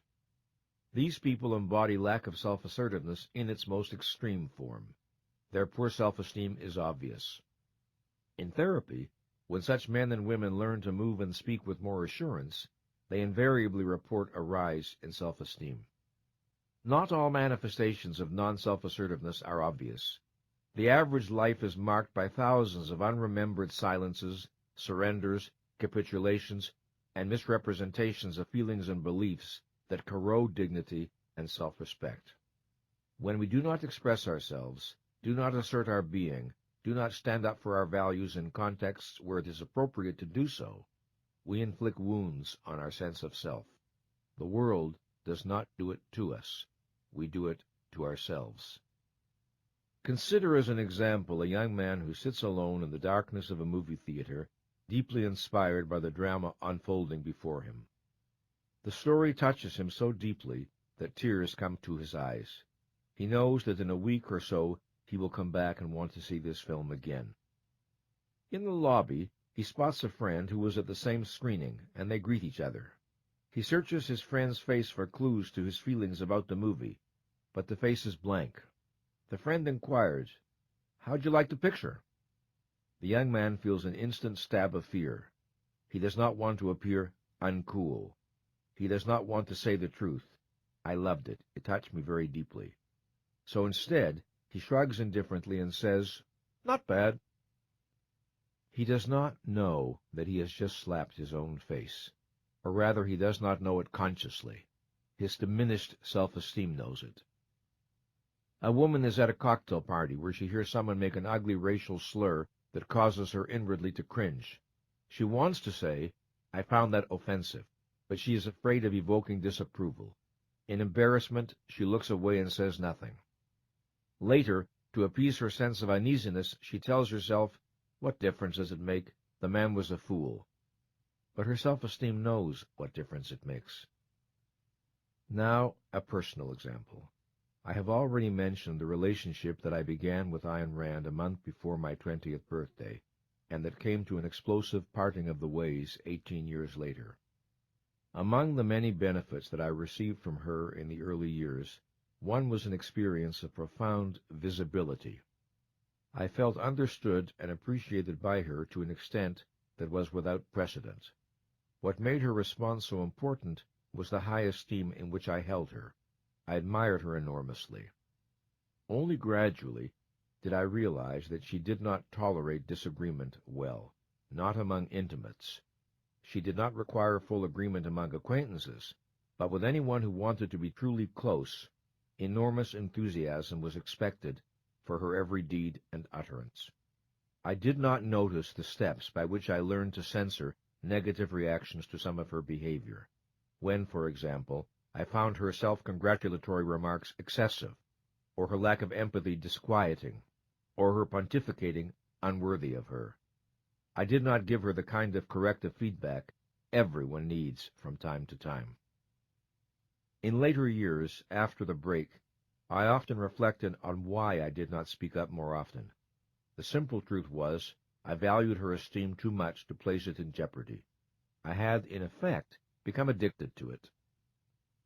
In exchange for the intoxicating gratification of being treated as a demigod by the person I valued above all others, and whose good opinion I treasured above all others, I leashed my self-assertiveness in ways that over time were damaging to my self-regard. In the end, I learned an invaluable lesson. I learned that surrenders of this kind do not work. They merely postpone confrontations that are inevitable and necessary. I learned that the temptation to self-betrayal can sometimes be worst with those about whom we care the most, and I learned that no amount of admiration for another human being can justify sacrificing one's judgment. The following sentence stems can facilitate reaching a deeper understanding of self-assertiveness. Each morning, for each stem, write 6 to 10 endings as rapidly as possible. Self-assertiveness to me means, if I lived 5% more self-assertively today, if I brought more awareness to my deepest needs and wants, if I were willing to voice my thoughts and opinions more often, when I suppressed my thoughts and opinions, and, as before, on the weekend, after reading the week's stems, write 6 to 10 endings for this one. If any of what I have been writing this week is true, it might be helpful if I... Once again, we can appreciate that the actions that support healthy self-esteem are also expressions of healthy self-esteem. Self-assertiveness both supports self-esteem and is a manifestation of it. It is a mistake to look at someone who is self-assured and say, well, it's easy for her to be self-assertive. She has good self-esteem. One of the ways we build self-esteem is by being self-assertive when it is not easy to do so.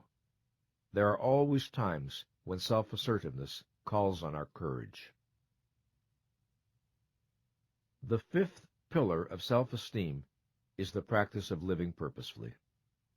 I have a friend in his late 60s who is one of the most brilliant and sought-after business speakers in the country. A few years ago, he reconnected with a woman he had known and loved many years earlier, and with whom he had been out of touch for 3 decades. She, too, was now in her 60s. They fell passionately in love. Telling me about it one evening at dinner, my friend had never looked happier. It was wonderful to be with him and to see the look of rapture on his face. Thinking, perhaps, of the 2 divorces in his past, he said, wistfully and urgently, God, I hope I handle things right this time. I want this relationship to succeed so much. I wish, I mean I want, I hope, that I don't screw up. I was silent, and he asked, "Got any advice?" "Well, yes, I do," I answered. "If you want it to work, you must make it your conscious purpose that it work." He leaned forward intently, and I went on, "I can just imagine what your reaction would be if you were at IBM and some executive said, 'Gee, I hope we handle the marketing of this new product properly. I really want us to succeed with this, and I wish—'" You'd be all over him in a minute saying, "What is this hope stuff? What do you mean you wish?" My advice is to apply what you know about the importance of purpose in business to your personal life. His elated smile said eloquently that he understood. This leads me to the subject of living purposefully. To live without purpose is to live at the mercy of chance, the chance event, the chance phone call, the chance encounter, because we have no standard by which to judge what is or is not worth doing. Outside forces bounce us along like a cork floating on water, with no initiative of our own to set a specific course. Our orientation to life is reactive rather than proactive. We are drifters. To live purposefully is to use our powers for the attainment of goals we have selected.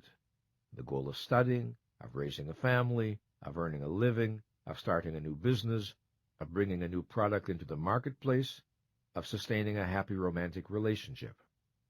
It is our goals that lead us forward, that call on the exercise of our faculties, that energize our existence. To live purposefully is, among other things, to live productively. Productivity is the act of supporting our existence by translating our thoughts into reality, of setting our goals and working for their achievement, of bringing knowledge, goods, or services into reality. It is not the degree of a person's productive ability that matters here, but the person's choice to exercise such ability as he or she possesses. Nor is it the kind of work selected that is important, but whether a person seeks work that offers an outlet for his or her intelligence, if the opportunity to do so exists. The purposes that move us need to be specific if they are to be realized. I cannot organize my behavior optimally if my goal is merely to do my best. The assignment is too vague.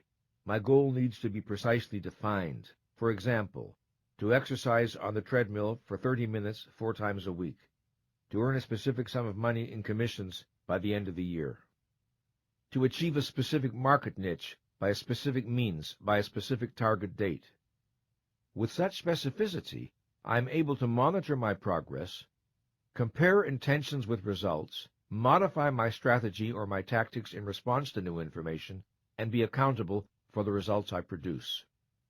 To live purposefully is to be concerned with these questions. What am I trying to achieve? How am I trying to achieve it? Why do I think these means are appropriate? Does the feedback from the environment convey that I am succeeding or failing? Is there new information that I need to consider? Do my goals and purposes need to be rethought? It is easier for people to understand these ideas as applied to work than to personal relationships.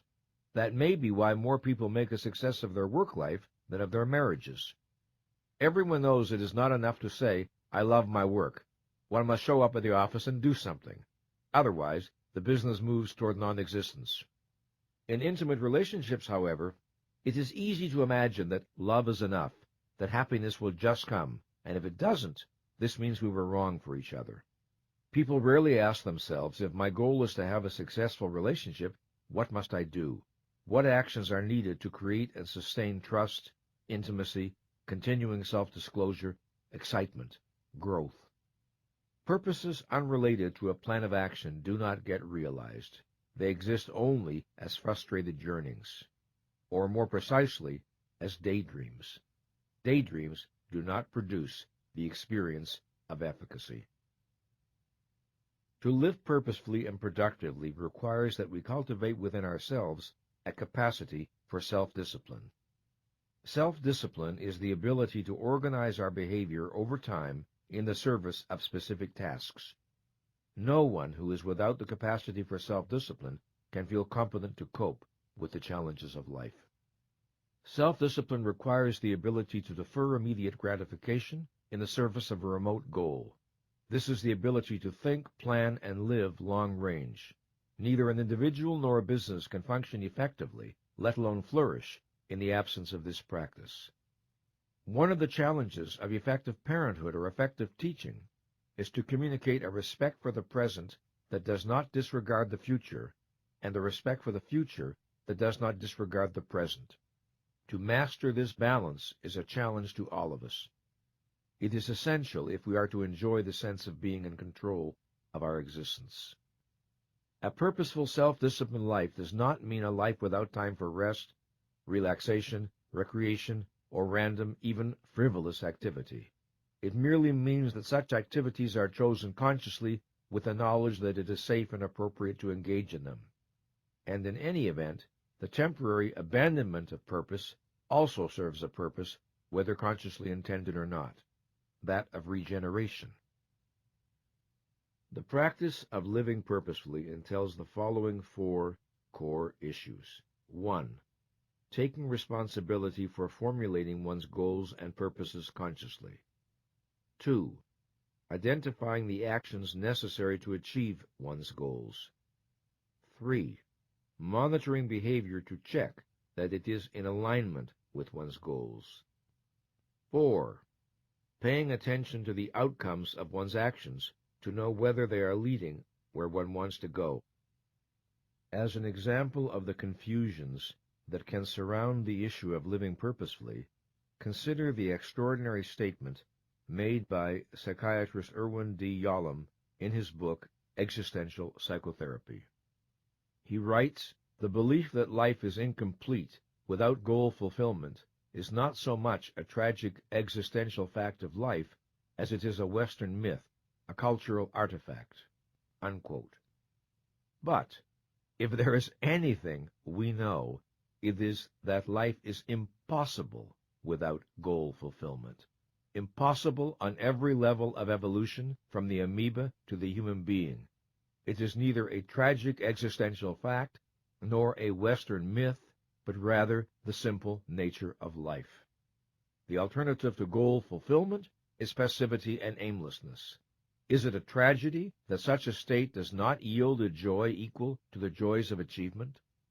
Incidentally, let us remember that goal fulfillment is not confined to so-called worldly goals. A life of study or meditation has its own kind of purposefulness, or it can have. But a life without purpose can hardly be said to be human.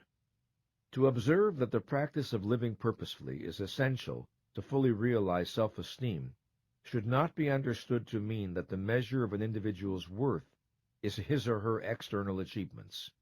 The root of our self-esteem is not our achievements, but those internally generated practices that, among other things, make it possible for us to achieve all the self-esteem virtues we are discussing here.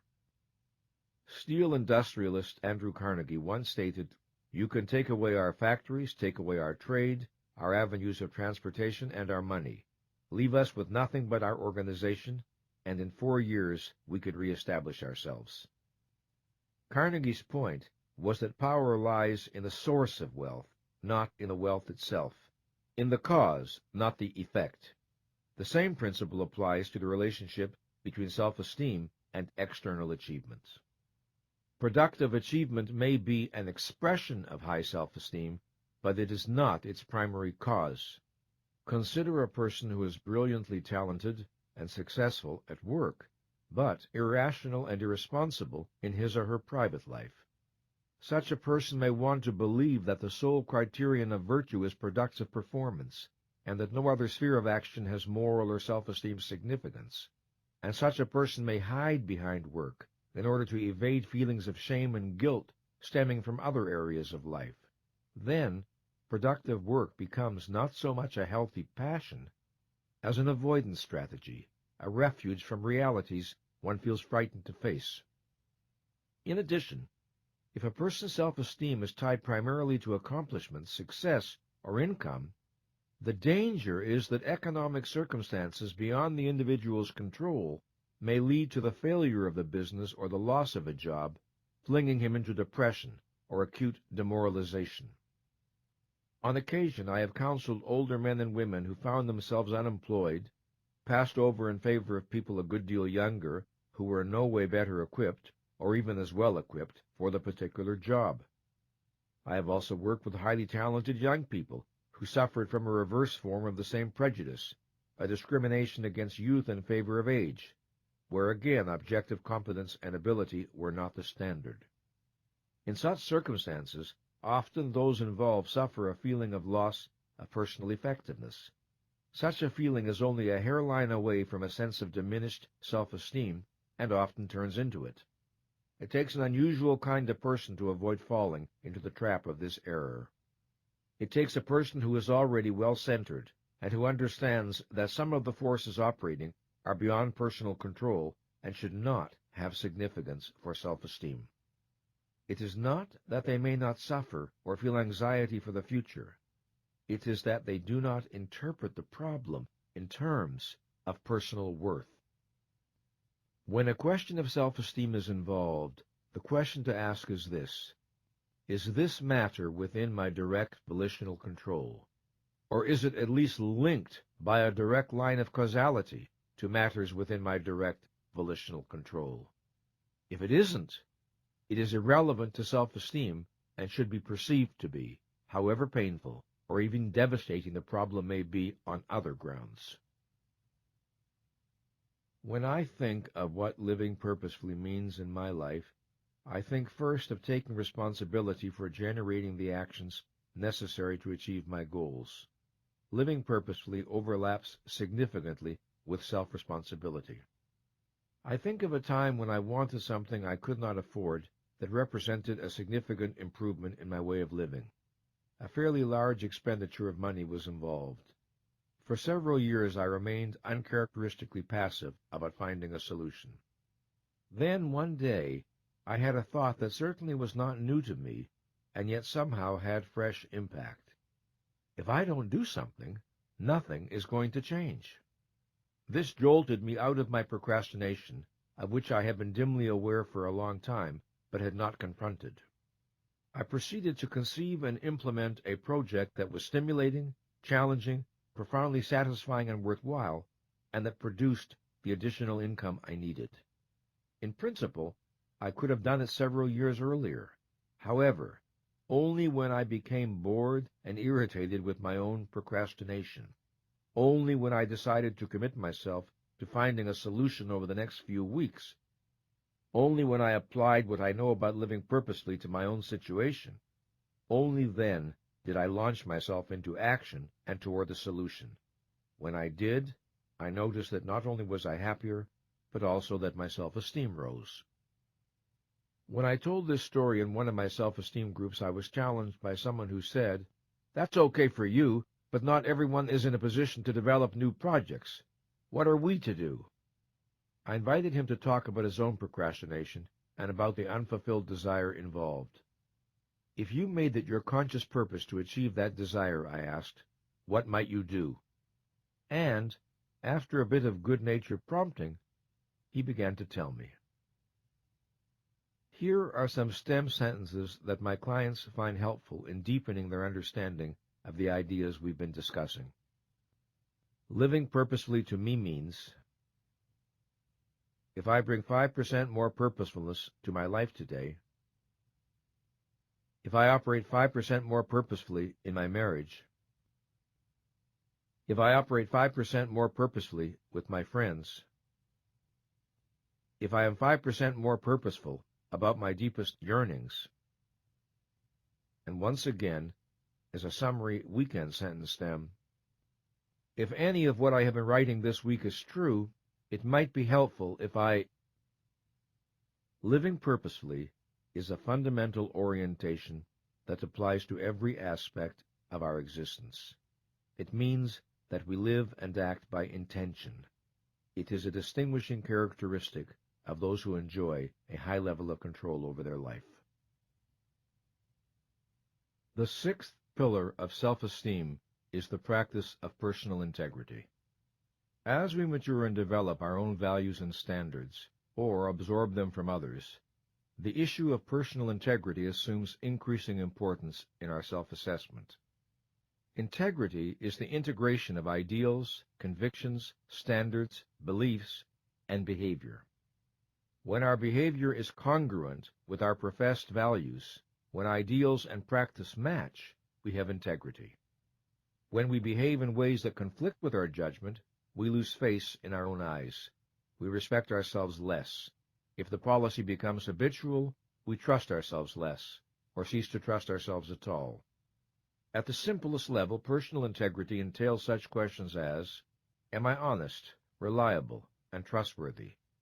Do I keep my promises? Do I do the things I say I admire, and avoid the things I say I deplore? Am I fair and just in my dealings with others? Integrity means congruence. Words and behavior match. There are people we know whom we trust, and others we do not. If we ask ourselves the reason, we will see that congruence is basic. We trust congruency and are suspicious of incongruency. Studies disclose that many people and organizations do not trust those above them. Why? Lack of congruence. Beautiful mission statements, unsupported by practice. Slogans about customer service on the walls, unmatched by the realities of daily business. In most organizations, however, there are men and women who others trust. Why? They keep their word. They honor their commitments. They don't just promise to stick up for their people, they do it. They don't just preach fairness, they practice it. They don't just counsel honesty and integrity, they live it. To understand why lapses of integrity are detrimental to self-esteem, consider what a lapse of integrity entails. If I act in contradiction to a moral value held by someone else but not by me, I may be right, or I might be wrong, but I cannot be faulted for having betrayed my convictions. If, however, I act against what I myself regard as right, then I act against my judgment. I betray my mind. Hypocrisy, by its very nature, is self-invalidating. It is mind rejecting itself. A default on integrity undermines me and contaminates my sense of self. It damages me as no external rebuke or rejection can damage me. I may give sermons on honesty to my children, yet lie to my friends and neighbors. I may become righteous and indignant when people do not keep their commitments to me, but I disregard my commitments to others. I may preach a concern with quality, but indifferently sell my customers shoddy goods. I may outmaneuver a colleague in the office and appropriate her achievements. I may ask for honest feedback, then penalize the employee who disagrees with me. And I may evade my hypocrisy. I may produce any number of rationalizations. But the fact remains that I launch an assault on my self-respect that no rationalization will dispel. If I am uniquely situated to raise my self-esteem, I am also uniquely situated to lower it. One of the great self-deceptions is to tell myself, only I will know. Only I will know that I am a liar. Only I will know I deal unethically with people who trust me. Only I will know I have no intention of honoring my promise. The implication is that my judgment is unimportant, and that only the judgment of others counts. But when it comes to matters of self-esteem, mine is the only judgment that counts. My ego is the judge from whom there is no escape. I can avoid people who have learned the humiliating truth about me. I cannot avoid myself. I recall a news article I read some years ago about a medical researcher of high repute who was discovered to have been faking his data for a long time while piling up grant after grant and honor after honor. There was no way for self-esteem not to be a casualty of such behavior, even before the fakery was revealed. He knowingly chose to live in a world of unreality, where his achievements and prestige were equally unreal. Long before others knew, he knew. Impostors of this kind, who live for an illusion in someone else's mind, which they hold as more important than their own knowledge of the truth, do not enjoy good self-esteem. Most of the issues of integrity we face are not big issues, but small ones. Yet the accumulated weight of our choices has an impact on our sense of self. As I mentioned earlier, I conduct weekly ongoing self-esteem groups for people who have come together for a specific purpose. to grow in self-efficacy and self-respect. One evening I gave the group this sentence stem: if I bring 5% more integrity into my life. Here are some of the endings that were expressed. If I bring 5% more integrity into my life, I'd tell people when they do things that bother me. I wouldn't pad my expense account. I'd be truthful with my husband about what my clothes cost. I'd tell my parents I no longer believe in God. I'd admit it when I'm flirting. I wouldn't be so ingratiating to people I dislike. I wouldn't laugh at jokes I think are stupid and vulgar. I'd put in more of an effort at work. I'd help my wife more with chores, as I promised. I'd tell customers the truth about what they're buying. I wouldn't just say what people want to hear. The ease and speed of people's responses point to the fact that these matters are not very far beneath the surface of awareness, although there is understandable motivation to evade them.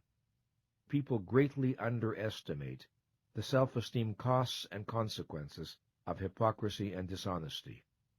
They imagine that all that is involved is some discomfort, but it is the spirit itself that is contaminated. The essence of guilt is moral self-reproach. I did wrong when it was possible for me to do otherwise. Guilt always carries the implication of choice and responsibility, whether or not we consciously are aware of it. For this reason, it is imperative that we be clear on what is and is not in our power, what is and is not a breach of integrity. Otherwise, we run the risk of accepting guilt inappropriately. For example, suppose someone we love is killed in an accident. Even though we may know the thought is irrational, we may tell ourselves, somehow I should have prevented it. Perhaps this guilt is fed in part by our regrets over actions taken or not taken while the person was alive. The survivor feels, if only I had done such and such differently, this terrible accident would not have occurred. Thus, guilt can serve the desire for efficacy by providing an illusion of efficacy. The protection of self-esteem requires a clear understanding of the limits of personal responsibility. Where there is no power, there can be no responsibility, and where there is no responsibility, there can be no reasonable self-reproach. Regret? Yes. Guilt? No.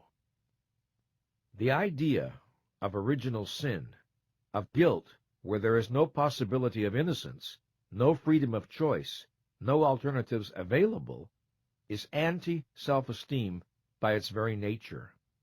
The very notion of guilt without volition or responsibility is an assault on reason as well as on morality. Let us think about guilt and how it can be resolved in situations where we are personally responsible. Generally speaking, 5 steps are needed to restore one's sense of integrity with regard to a particular breach. 1. We must face and accept the full reality of what we have done without disowning or avoidance. 2.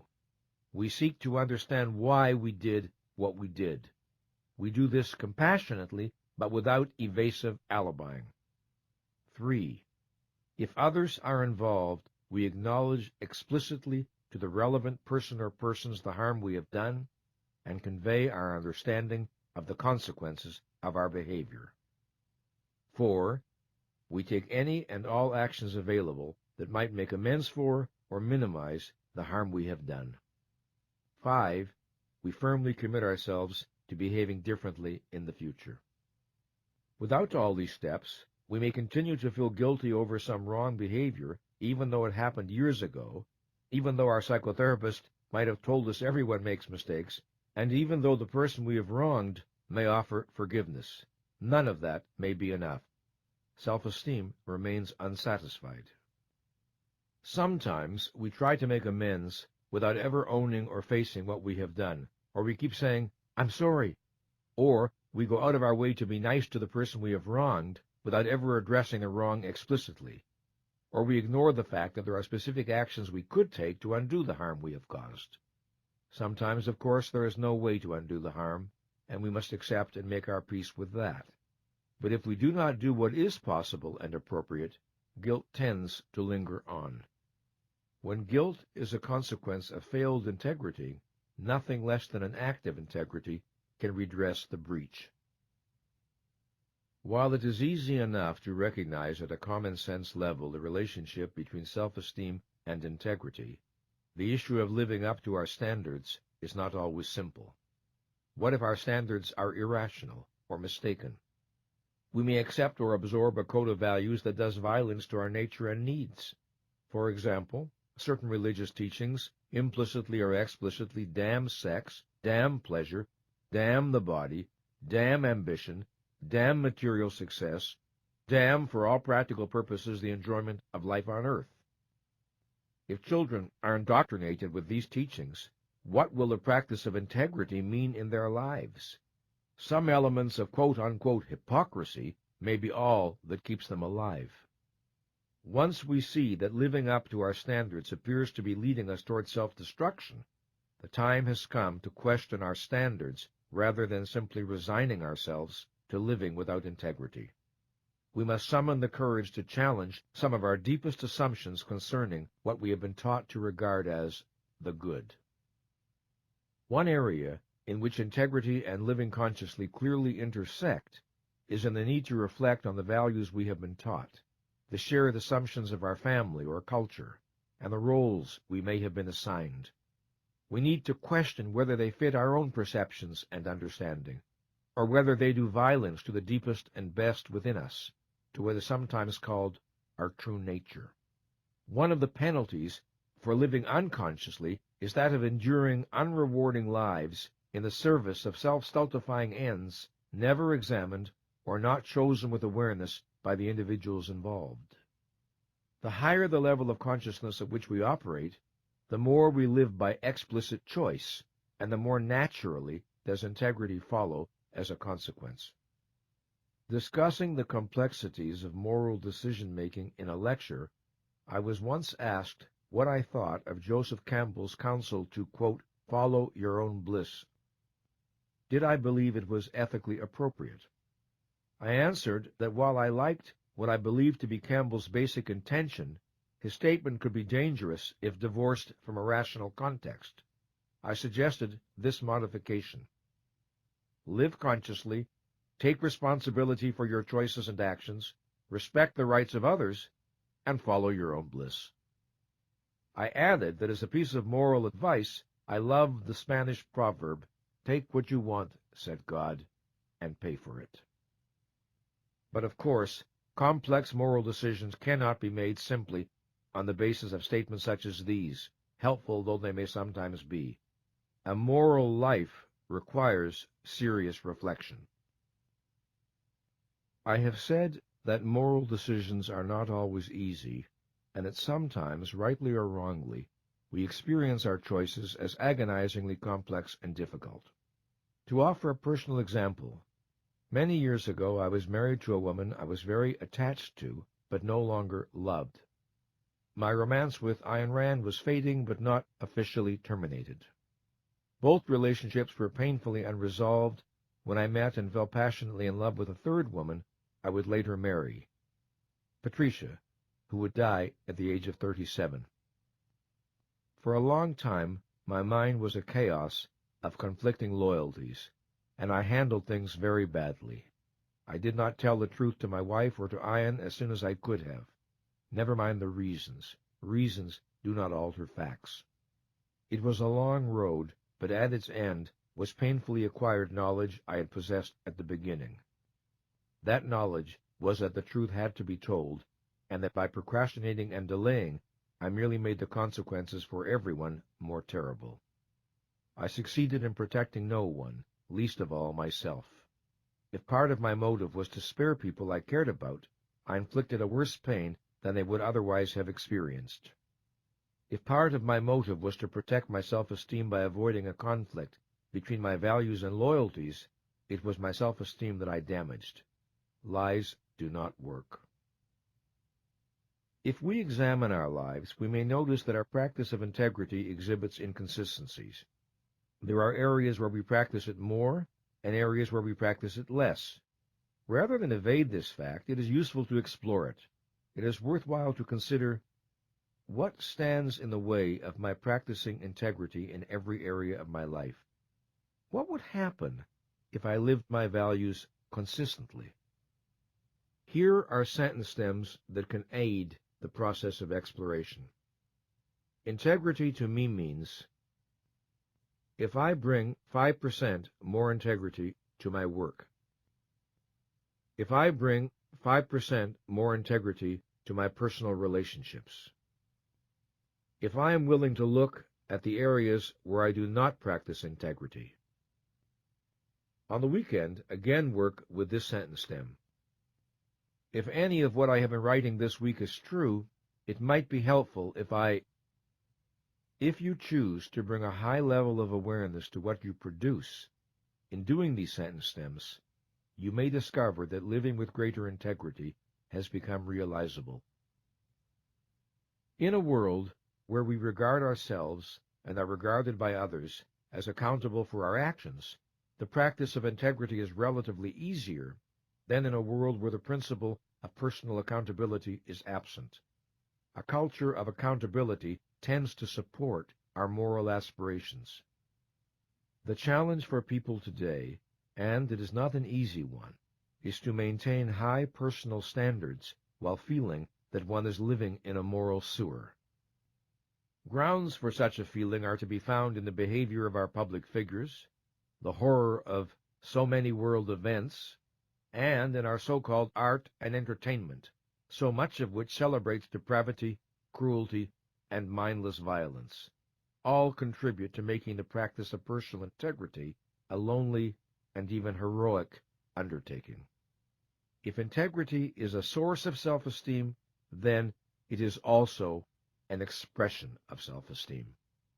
This leads to an important question. About all 6 pillars, it might be asked, to practice them, does one not need to already possess self-esteem? How then can they be the foundation of self-esteem? In answering, I must introduce what I call the principle of reciprocal causation. By this I mean that behaviors that generate good self-esteem are also expressions of good self-esteem. Living consciously is both a cause and an effect of self-efficacy and self-respect, and so is self-acceptance, self-responsibility, and all the other practices I describe. The more I live consciously, the more I trust my mind and respect my worth. And if I trust my mind and respect my worth, it feels natural to live consciously. The more I live with integrity, the more I enjoy good self-esteem. And if I enjoy good self-esteem, it feels natural to live with integrity. Another noteworthy aspect of the dynamics involved here is that the practice of these virtues over time tends to generate a felt need for them. If I habitually operate at a high level of consciousness, unclarity and fog in my awareness will make me uncomfortable. If I have been consistent in my integrity, I will experience dishonesty on my part as disturbing, and will feel a thrust to resolve the dissonance and restore the inner sense of moral cleanliness. Once we understand the practices I have described, we have the power, at least to some extent, to choose them. The power to choose them is the power to raise the level of our self-esteem from whatever point we may be starting, and however difficult the project may be in the early stages. An analogy to physical exercise may be helpful. If we are in poor physical condition, exercise is typically difficult. As our condition improves, exercise becomes easier and more enjoyable. We begin where we are and build our strength from there. Raising self-esteem follows the same principle. These practices are ideals to guide us, and, this can hardly be overemphasized, they do not have to be lived perfectly 100% of the time in order to have a beneficent impact on our lives. Small improvements make a difference. The practices and beliefs we have discussed pertain to internal factors that bear on self-esteem. That is, they exist or are generated from within the individual. We will now turn to an examination of external factors, that is, factors originating in the environment. What is the role and contribution of other people? What is the potential impact of parents, teachers, managers, and the culture in which one lives? These are the questions I will address in the remainder of this program. Let's begin with the role of parents. The proper aim of parental nurturing is to prepare a child for independent survival as an adult. An infant begins in a condition of total dependency. If his or her upbringing is successful, the young man or woman will evolve out of that dependency into a self-respecting and self-responsible human being who is able to respond to the challenges of life competently and enthusiastically. It is an old and excellent adage that effective parenting consists, first, of giving a child roots to grow, and then wings to fly, the security of a firm base, and the self-confidence one day to leave it. Children do not grow up in a vacuum. They grow up in a social context. Parental behavior alone does not decide the course of a child's psychological development. Apart from the fact that sometimes the most important influence in a child's life is a teacher, or a grandparent, or a neighbor, external factors are only part of the story, never the whole. We are beings whose consciousness is volitional. So, beginning in childhood and continuing throughout our life, we make choices that have consequences for the kind of person we become and a level of self-esteem we attain. To say that parents can make it easier or harder for a child to develop healthy self-esteem is to say that parents can make it easier or harder for a young person to learn the 6 practices and make them a natural and integral part of his or her life. The 6 practices provide a standard for assessing parental policies. Do these policies encourage or discourage consciousness, self-acceptance, self-responsibility, self-assertiveness, purposefulness, and integrity? Do they raise or lower the probability that a child will learn self-esteem supporting behaviors? A child who is treated with love tends to internalize the feeling and to experience him or herself as lovable. Love is conveyed by verbal expression, nurturing actions, and the joy and pleasure we show in the sheer fact of the child's being. An effective parent can convey anger or disappointment without signaling withdrawal of love. An effective parent can teach without resorting to rejection. The value of the child as a human being is not, should not be, on trial. Love is not felt to be real when it is always tied to performance, tied to living up to mother's or father's expectations, and is withdrawn from time to time as a means of manipulating obedience and conformity. Love is not felt to be real when the child receives subtle or unsubtle messages to the effect that you are not enough. Unfortunately, many of us receive such messages. You may have potential, but you are unacceptable as you are. You need to be fixed. One day you may be enough, but not now. You will be enough only if you fulfill our expectations. I am enough does not mean I have nothing to learn and nowhere to grow to. It means I accept myself as a value as I am. We cannot build self-esteem on a foundation of I am not enough. To convey to a child you are not enough is to subvert self-esteem at the core. No child feels loved who receives such messages. A child whose thoughts and feelings are treated with acceptance tends to internalize the response and to learn self-acceptance. Acceptance is conveyed not by agreement, but by listening to and acknowledging the child's thoughts and feelings, and not by chastising, arguing, lecturing, psychologizing, or insulting.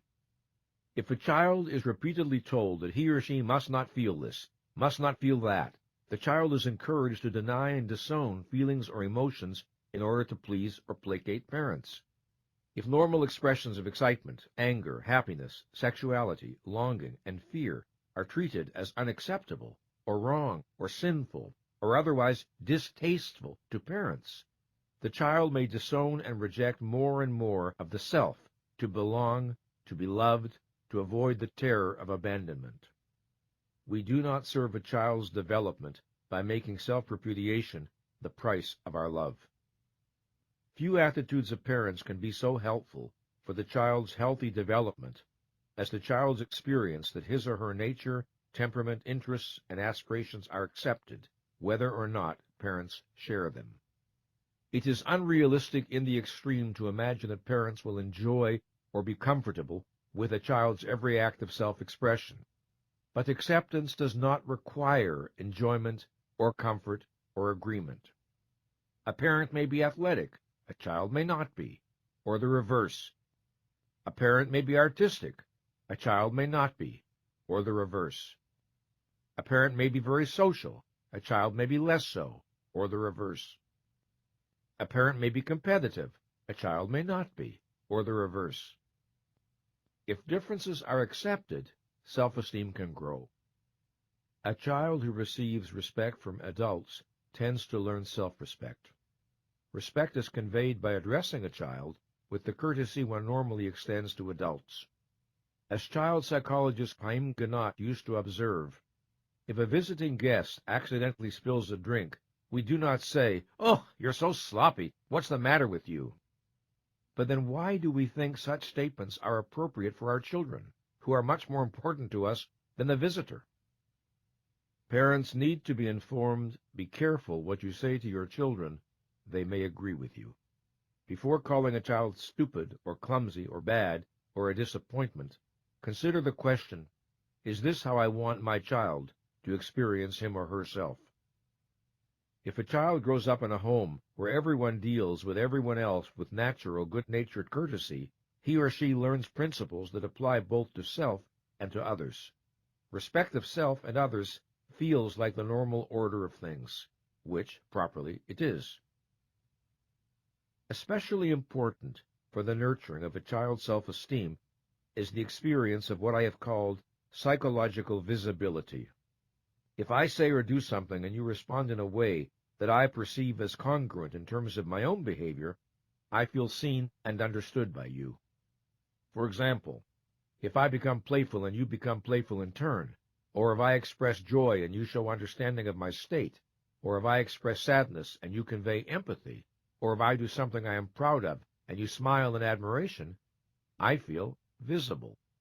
In contrast, if I say or do something and you respond in a way that makes no sense to me in terms of my own behavior, I do not feel seen and understood. If I become playful and you react as if I were being hostile, or if I express joy and you display impatience and tell me not to be silly, or if I express sadness and you accuse me of pretending, or if I do something I am proud of and you react with condemnation, I feel invisible. To feel visible to you, I do not require your agreement with what I'm doing, or feeling, or saying. We might hold different viewpoints. But if we show understanding of what the other is saying, and if our responses are congruent in terms of that, we can continue to feel visible to each other. A child has a natural desire to be seen, heard, understood, and responded to appropriately. To a self that is still forming, this need is particularly urgent. This is one of the reasons a child will look to a parent for a response after having taken some action. If a child says unhappily, "I didn't get the part in my school play," and mother answers empathetically, "That must hurt," the child feels visible. What does a child feel if mother answers sharply, "Do you think you're always going to get what you want in life?" If a child bursts into the house, full of joy and excitement, and mother says, smiling, "You're happy today," the child feels visible. What does a child feel if mother screams, "Do you have to make so much noise? What is the matter with you?" When we convey love, appreciation, empathy, acceptance, and respect, we make a child visible. When we convey indifference, scorn, condemnation, and ridicule, we drive the child's self into the lonely underground of invisibility. If we are to love effectively, whether the object is our child, our mate, or a friend, the ability to provide the experience of visibility is essential. and in giving this experience to our child, we model a practice that he or she may learn to emulate. Loving parents concerned to support the self-esteem of their children may believe that the way to do it is with praise. But inappropriate praise can be as harmful to self-esteem as inappropriate criticism. Many years ago, I learned from Haim Ganat an important distinction, that between evaluative praise and appreciative praise. Evaluative praise does not serve a child's interests. In contrast, appreciative praise can be productive both in supporting self-esteem and in reinforcing desired behavior. To quote from Ganat's book, Teacher and Child, "In psychotherapy, a child is never told, 'You are a good little boy. You are doing great.' Judgmental praise is avoided. Why? Because it is not helpful. It creates anxiety, invites dependency, and evokes defensiveness. It is not conducive to self-reliance, self-direction, and self-control." Unquote. If we state what we like and appreciate about the child's actions and accomplishments, we remain factual and descriptive. We leave it to the child to do the evaluating. Ganat offers this example of the process. Quote, "Marcia, age 12, helped the teacher rearrange the books in the class library. The teacher avoided personal praise such as, 'You did a good job,' or 'You're a hard worker.' Instead, she described what Marcia had accomplished. 'The books are all in order now. It'll be easy for the children to find any book they want. It was a difficult job, but you did it. Thank you.' The teacher's words of recognition allowed Marcia to make her own inference. 'My teacher likes the job I did. I am a good worker.' Unquote. The more specifically targeted our praise, the more meaningful it is to the child. Praise that is generalized and abstract leaves the child wondering what exactly is being praised. It is not helpful. Not only does praise need to be specific, it needs to be commensurate with its object. Overblown or grandiose praise tends to be overwhelming and anxiety-provoking, because the child knows it does not match his or her self-perceptions. Some parents are intent on helping their children's self-esteem, but they praise globally, indiscriminately, and extravagantly. At best, this does not work. At worst, it backfires. The child feels invisible and anxious. In addition, this policy tends to produce approval addicts, children who cannot take a step without looking for praise, and who feel disvalued if it is not forthcoming. If we wish to nurture autonomy, always leave space for the child to make his or her own evaluations after we have described behavior. Leave the child free of the pressure of our judgments. Help create a context in which independent thinking can occur. As to criticism, it needs to be directed only at the child's behavior, never at the child. The principle is this: describe the behavior, describe your feelings about it, describe what you want done, if anything, and omit character assassination. No good purpose is ever served by assaulting a child's self-esteem.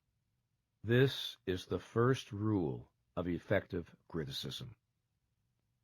We do not inspire better behavior by impugning a child's worth, intelligence, morality, character, intentions, or psychology. No one was ever made good by being informed he or she was bad. Attacks on self-esteem tend to increase the likelihood that the unwanted behavior will happen again. The child thinks, since I am bad, I will behave badly. There is perhaps nothing more important to know about children than that they need to make sense out of their experience. In effect, they need to know that the universe is rational. They need to know that human existence is knowable, predictable, and stable. On that foundation, they can build a sense of efficacy. Without it, the task is worse than difficult. Sanity in family life is one of a child's most urgent needs if healthy development is to be possible. What does sanity mean in this context? It means adults who, for the most part, say what they mean and mean what they say. It means rules that are understandable, consistent, and fair. It means not being punished today for behavior that was ignored or even rewarded yesterday. It means a home in which reality is appropriately acknowledged. It means parents who practice what they preach, who are willing to admit when they make mistakes and apologize when they know they have been unfair or unreasonable. It means parents who reward and reinforce consciousness in a child rather than discourage and penalize it. If, instead of obedience, we want cooperation from our children, if, instead of conformity, we want self-responsibility, we can achieve it in a home environment that supports the child's mind. We cannot achieve it in an environment intrinsically hostile to the exercise of mind. We want to teach our children healthy ideas and values. Ideas and values are most powerfully communicated when they are embedded into family life, rooted into the being of the parents. Regardless of what we think we're teaching, we teach what we are. We need not pretend to our children that we are perfect. We can acknowledge our struggles and admit our mistakes. The likelihood is that the self-esteem of everyone in the family will benefit. In supporting and nurturing the self-esteem of our children, we support and nurture our own. To many children, school represents a second chance, an opportunity to acquire a better sense of self and a better vision of life than was offered in their home. A teacher who projects confidence in the child's competence and goodness can be a powerful antidote to a family in which such confidence is lacking, a family in which perhaps the opposite perspective is conveyed. A teacher who refuses to accept a child's negative self-concept and relentlessly holds to a better view of the child's potential has the power sometimes to save a life. But for some children, school is a legally enforced incarceration at the hands of teachers who lack either the self-esteem or the training or both to do their jobs properly.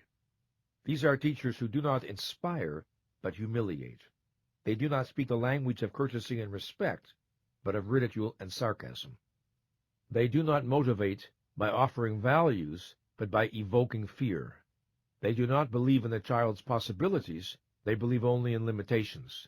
They do not light fires in minds, they extinguish them. Who cannot recall encountering at least one such teacher during one's school years? Most teachers want to make a positive contribution to the minds entrusted to their care. If they sometimes do harm, it is not by intention. And today, most are aware that one of the ways they can contribute is by nurturing the child's self-esteem. They know that children who believe in themselves and whose teachers project a positive view of their potential do better in school than children without these advantages. Indeed, of any professional group, it is teachers who have shown the greatest receptivity to the importance of self-esteem. But what nurtures self-esteem in the classroom is not self-evident. I have stressed that feel-good notions are harmful rather than helpful. Yet if one examines the proposals offered to teachers on how to raise student self-esteem, many are the kind of trivial nonsense that give self-esteem a bad name. These include praising and applauding a child for virtually everything he or she does, dismissing the importance of objective accomplishments, handing out gold stars on every possible occasion, and propounding an entitlement idea of self-esteem that leaves it divorced from both behavior and character. One of the characteristics of persons with healthy self-esteem is that they tend to assess their abilities and accomplishments realistically, neither denying nor exaggerating them. Might a student do poorly in school and yet have good self-esteem? Of course. There are any number of reasons why a particular boy or girl might not do well scholastically, from a dyslexic condition to lack of adequate challenge and stimulation. Grades are hardly a reliable indicator of a given individual's self-efficacy and self-respect. But rationally self-esteeming students do not delude themselves that they are doing well when they are doing poorly. What makes the challenge of fostering children's self-esteem particularly urgent today is that many young people arrive in school in such a condition of emotional distress that concentrating on learning can be extraordinarily difficult. Schools cannot be expected to provide solutions for all the problems in students' lives. But good schools and good teachers can make an enormous difference. As with parents, it is easier for a teacher to inspire self-esteem in students if the teacher exemplifies and models a healthy affirmative sense of self. Indeed, some research suggests that this is the primary factor in the teacher's ability to contribute to a student's self-esteem. Teachers with low self-esteem tend to be more punitive, impatient, and authoritarian. They tend to focus on the child's weaknesses rather than strengths. They inspire fearfulness and defensiveness. They encourage dependency. Teachers with low self-esteem tend to be over-dependent on the approval of others. They tend to feel that others are the source of their self-esteem. Therefore, they are hardly in a position to teach that self-esteem must be generated primarily from within. They tend to use their own approval and disapproval to manipulate students into obedience and conformity. They teach that self-esteem comes from adult and peer approval. They convey an external approach to self-esteem rather than an internal one, thereby deepening whatever self-esteem problems students already have. Children watch teachers in part to learn appropriate adult behavior. If they see ridicule and sarcasm, often they learn to use it themselves.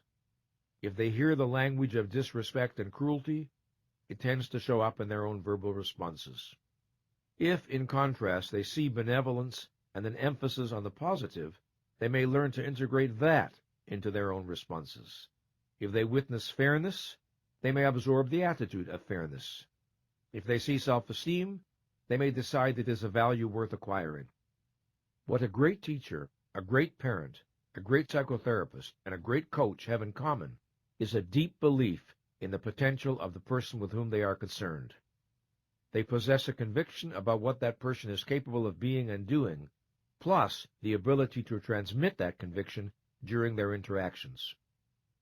Teachers with good self-esteem are likely to understand that if they wish to nurture the self-esteem of another, they need to relate to that person from their vision of his or her worth and value, providing an experience of acceptance and respect. They know that most of us tend to underestimate our inner resources, and they keep that knowledge central in their awareness. Most of us are capable of more than we believe. When teachers remain clear about this, others can acquire this understanding from them, almost by contagion. One of the painful things about being a child is that one tends not to be taken seriously by adults. Whether one is dismissed discourteously or praised for being cute, most children are not used to having their dignity as human beings respected. So, a teacher who treats all students with courtesy and respect sends a signal to the class. You are now in an environment where different rules apply than those you may be used to. In this world, your dignity and feelings matter. In this simple way, a teacher can begin to create an environment that supports self-esteem. Sometimes a child is not fully aware of his or her assets. It is the teacher's job to facilitate that awareness. This has nothing to do with phony compliments. Every child does some things right. Every child has some assets. They must be found, identified, and nurtured. A teacher should be a prospector looking for gold. Try to think back to what it would have been like to be in a class where the teacher felt there was no more urgent task than to discover the good in you, your strengths and virtues, and to help you become more aware of them. Would that have inspired the best in you? Would that be an environment in which you were motivated to grow and learn? In every classroom, there are rules that must be respected, of course, if learning is to progress and tasks are to be accomplished. Rules can be imposed by dint of the teacher's power, or they can be explained in such a way as to engage the mind and understanding of the student. A teacher can think about rules in one of two ways. She or he can wonder, how can I make students do what needs to be done? Or he or she can wonder, how can I inspire students to want to do what needs to be done? The first orientation is necessarily adversarial and at best achieves obedience while encouraging dependency. The second orientation is benevolent and achieves cooperation, while encouraging self-responsibility. Which approach a teacher feels more comfortable with has a good deal to do with his or her own sense of efficacy as a person. If low self-esteem can impel some teachers to rigid, punitive, even sadistic behavior, it can impel others to the kind of mushy permissiveness that signals a complete absence of authority, with classroom anarchy as the result. Compassion and respect do not imply lack of firmness. A capitulation to disruptive elements in the class means abdication of the teacher's responsibilities. Competent teachers understand the need for standards of acceptable behavior, but they also understand that toughness need not and should not entail insults or responses aimed at demeaning anyone's sense of personal value. One of the characteristics of a superior teacher is mastery of this challenge. To achieve the results they want, teachers sometimes have to exercise imagination. One teacher I know solved a classroom problem by gravely asking the biggest, noisiest boy in the class, when they were alone, if he could help her by exercising his natural leadership abilities to persuade some of the others to be more orderly. The boy looked a bit disoriented, evidently not knowing how to answer, but peace quickly prevailed, and the boy responsible felt proud of himself. The frustrations, pressures, and challenges teachers face test their self-esteem, energy, and dedication every day. To preserve throughout their careers the vision with which the best of them started, to hold fast to the idea that the business they are in is that of setting minds on fire, is a heroic project. The work they are doing could not be more important, yet to do it well, they need to embody that which they wish to communicate. A teacher who does not operate at an appropriate level of consciousness cannot model living consciously for his or her students. A teacher who is not self-accepting will be unable successfully to communicate self-acceptance. A teacher who is not self-responsible will have a difficult time persuading others of the value of self-responsibility. A teacher who is afraid of self-assertiveness will not inspire its practice in others. A teacher who is not purposeful is not a good spokesperson for the practice of living purposefully. A teacher who lacks integrity will be severely limited in the ability to inspire it in others. If their goal is to nurture self-esteem in those entrusted to their care, then teachers, like parents, like psychotherapists, like all of us, need to begin by working on their own.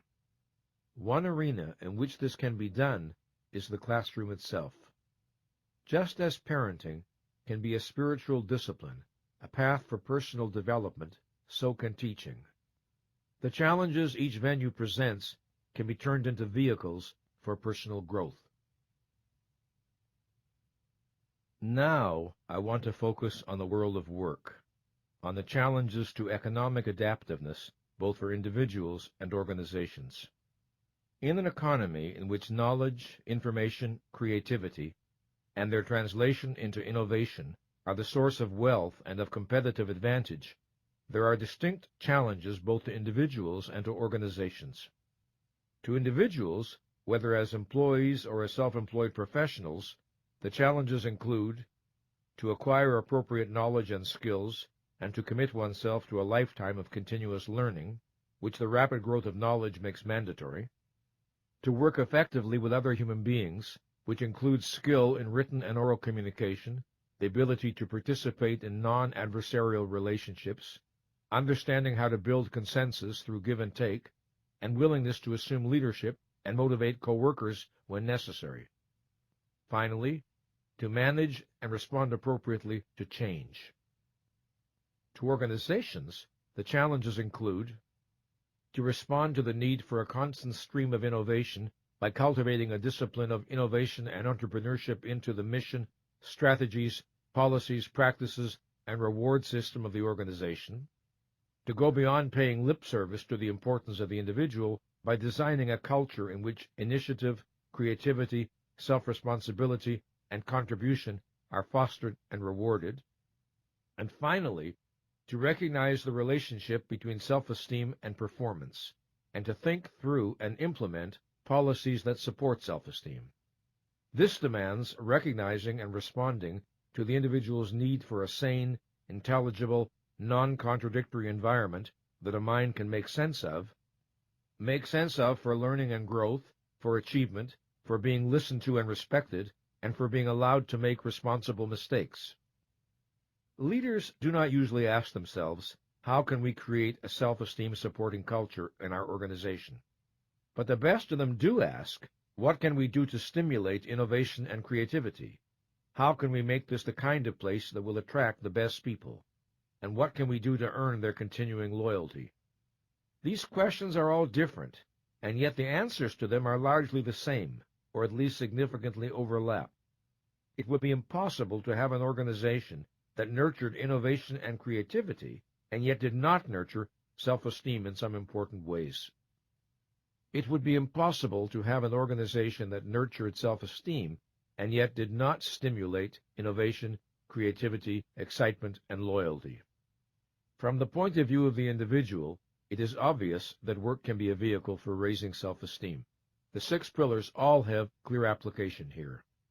When we bring a high level of consciousness, responsibility, and so on to our tasks, self-esteem is strengthened, just as when we avoid them, self-esteem is weakened. In this section, I want to focus on self-esteem from the perspective of the organization, the kind of policies and practices that either undermine or support the self-efficacy and self-respect of people. An organization whose people operate at a high level of consciousness, self-acceptance, self-responsibility, self-assertiveness, purposefulness, and personal integrity would be an organization of extraordinarily empowered human beings. These traits are supported in an organization to the extent that the following conditions are met. People feel safe.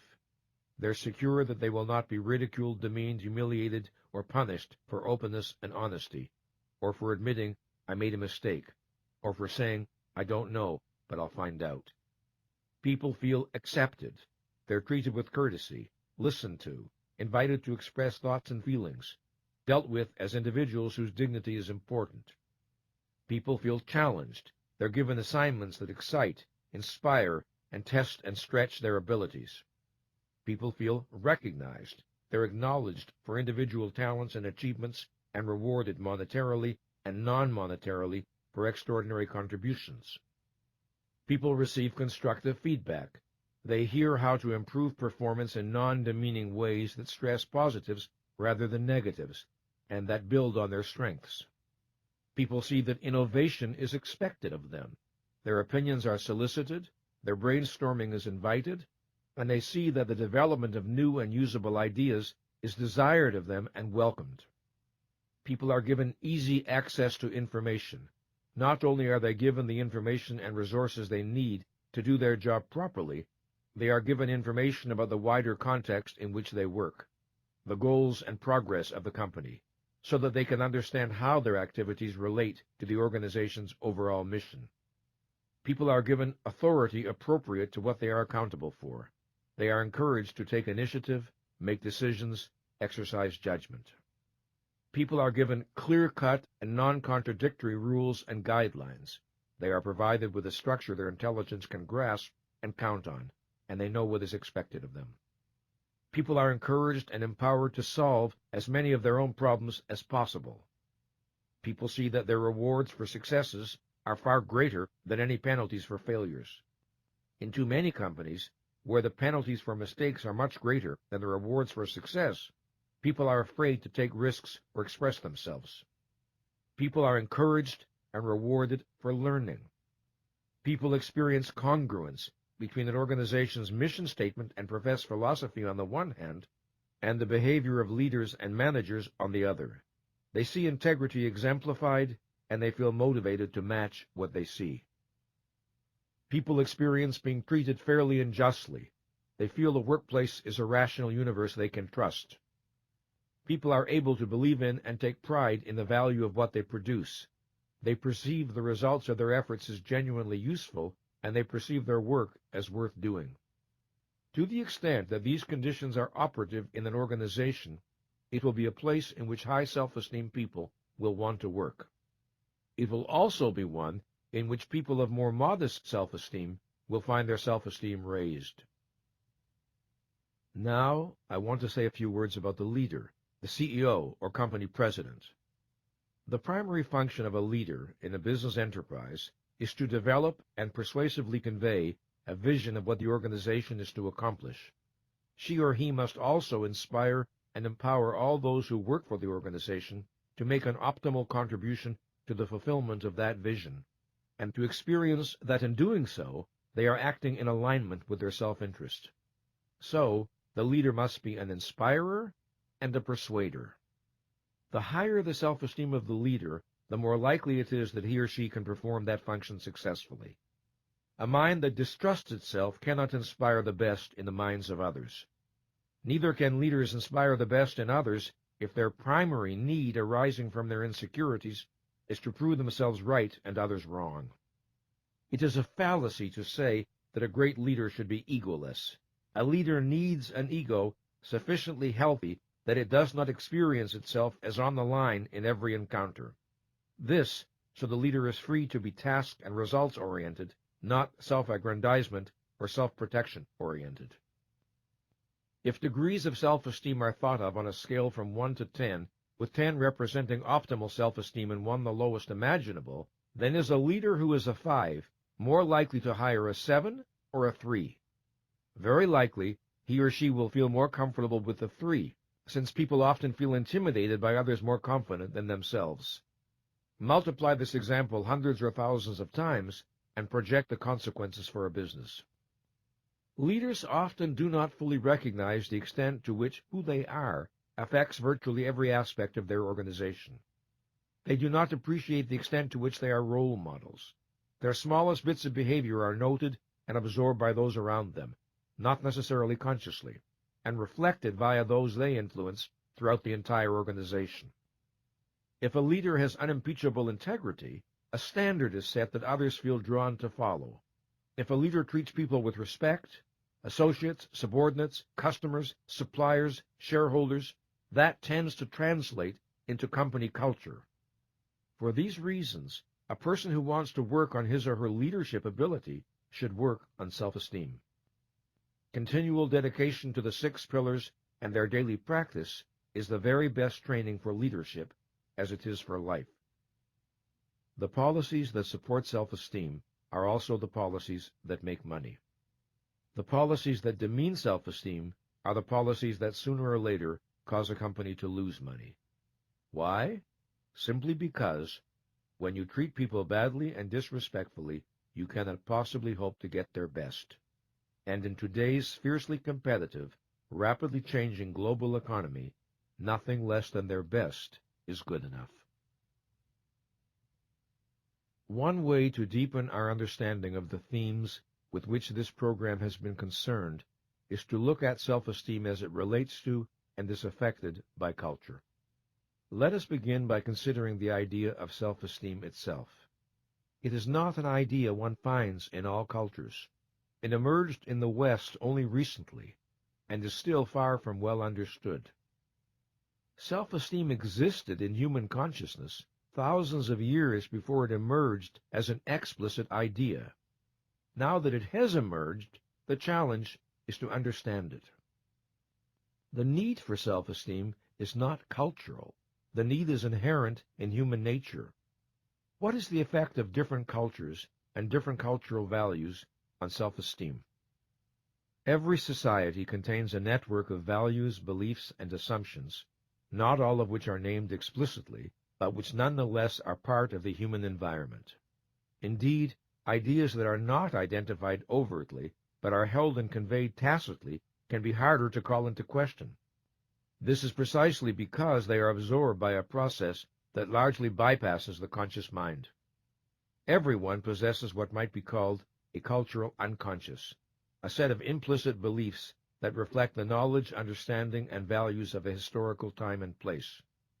I do not mean there are no differences among people within a given culture in their beliefs at this level, nor do I mean that no one holds any of these beliefs consciously, or that no one challenges any of them.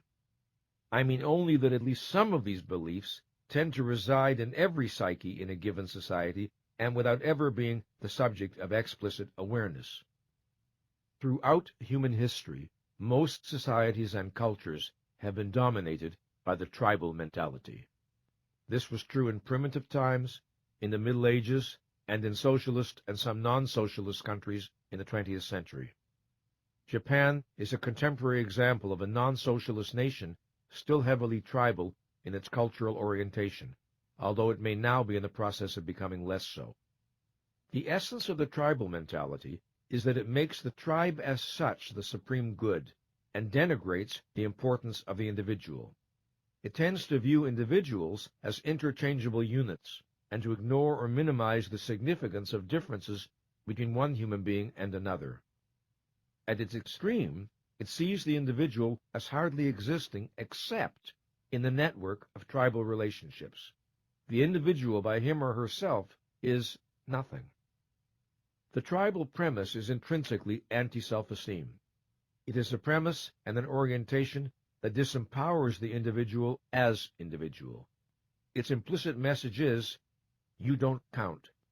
By yourself, you are nothing. Only as part of us can you be something. Thus, any society, to the extent that it is dominated by the tribal premise, is inherently unsupportive of self-esteem.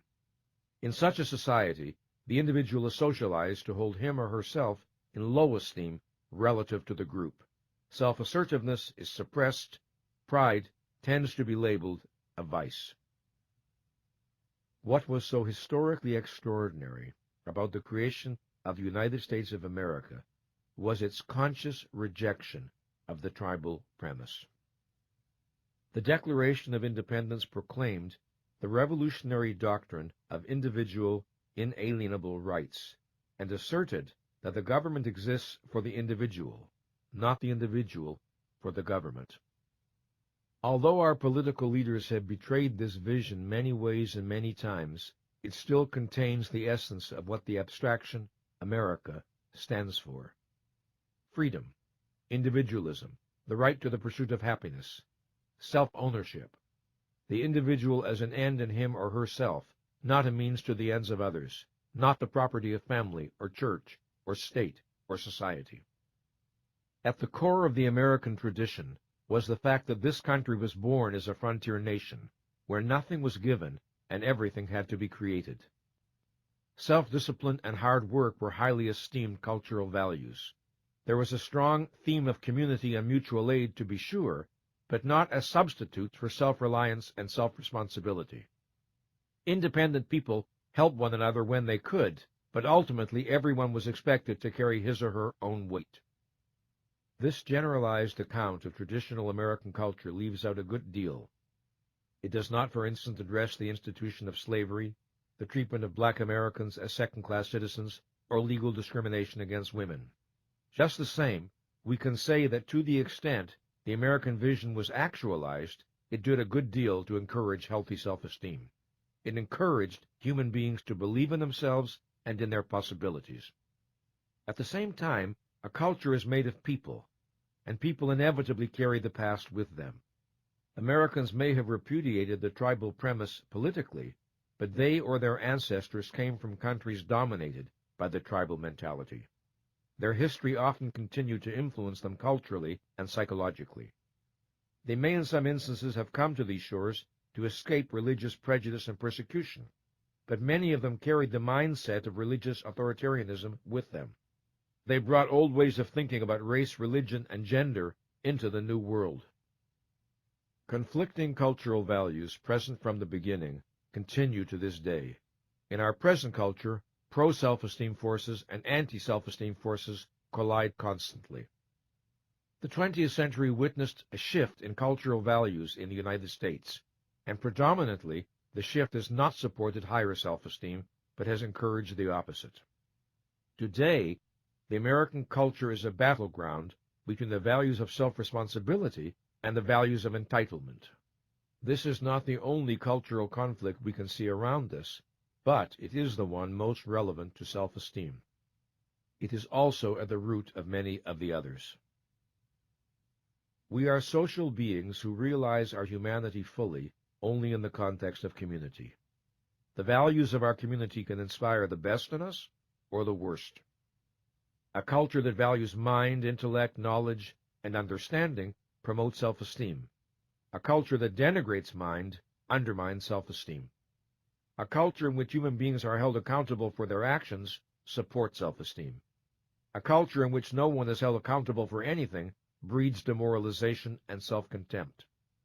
A culture that prizes self-responsibility fosters self-esteem. A culture in which people are encouraged to see themselves as victims fosters dependency, passivity, and the mentality of entitlement. The evidence for these observations is all around us. Cultures do not encourage the questioning of their own premises. One of the meanings of living consciously has to do with one's awareness that other people's beliefs are just that, their beliefs, and not necessarily the ultimate truth. The average person tends to judge him or herself by the values prevalent in his or her social environment, as transmitted by family members, political and religious leaders, teachers, newspaper and television editorials, and popular art such as movies. These values may or may not be rational and may or may not answer to the needs of the individual. I am sometimes asked if a person cannot achieve genuine self-esteem by conforming and living up to cultural norms that he or she may never have thought about, let alone questioned, and that do not necessarily make a good deal of sense. Is not the safety and security of belonging with and to the group a form of self-esteem? Does not group validation and support lead to an experience of true self-worth?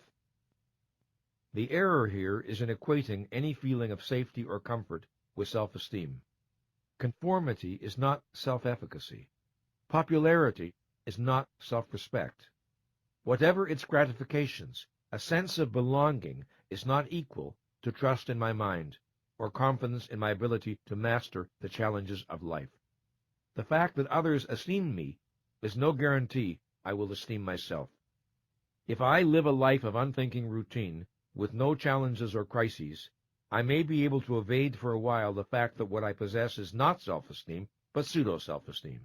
When everything is all right, everything is all right. But that is not how we determine the presence of self-esteem. Genuine self-esteem is what we feel about ourselves when everything is not all right, when we are challenged by the unexpected, when the cocoon of the group can no longer insulate us from the tasks and risks of life. At such moments, our deepest premises reveal themselves. One of the biggest lies we were ever told is that it is supposedly easy to be selfish and that self-sacrifice takes spiritual strength. People sacrifice themselves in 1,000 ways every day. This is their tragedy. To honor the self, to honor mind, judgment, values, and convictions is the ultimate act of courage. Observe how rare it is, but it is what self-esteem asks of us. The need for self-esteem is a summons to the hero within us. This means a willingness and a will to live the 6 practices when to do so may not be easy. We may need to overcome inertia, face down fears, confront pain, or stand alone in loyalty to our own judgment, even against those we love. No matter how nurturing our environment, rationality, self-responsibility, and integrity are never automatic. They always represent an achievement.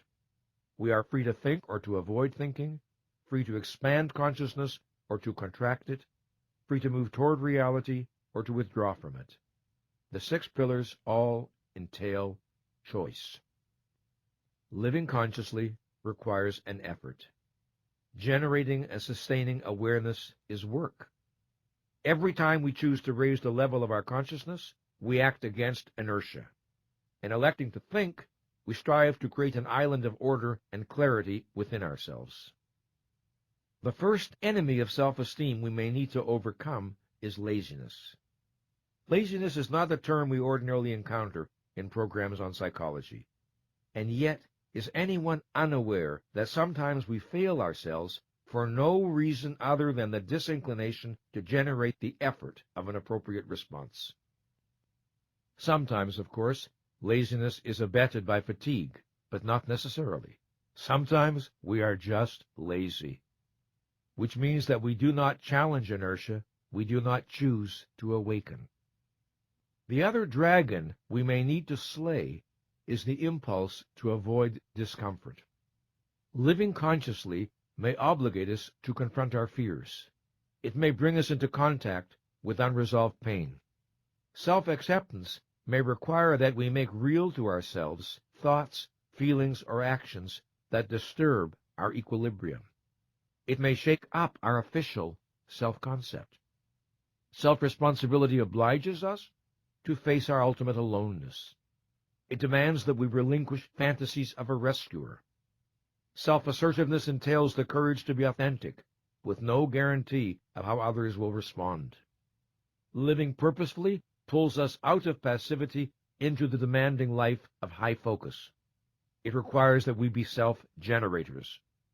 Living with integrity demands that we choose our values and stand by them, whether or not this is pleasant, and whether or not others share our convictions.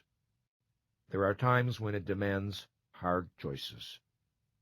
If one of our top priorities is to avoid discomfort, if we make this a higher value than our self-regard, then under pressure we will abandon the 6 practices precisely when we need them most. The desire to avoid discomfort is not per se a vice, but when surrendering to it blinds us to important realities and leads us away from necessary actions, it results in tragedy. Here is the basic pattern. First, we avoid what we need to look at because we do not want to feel pain.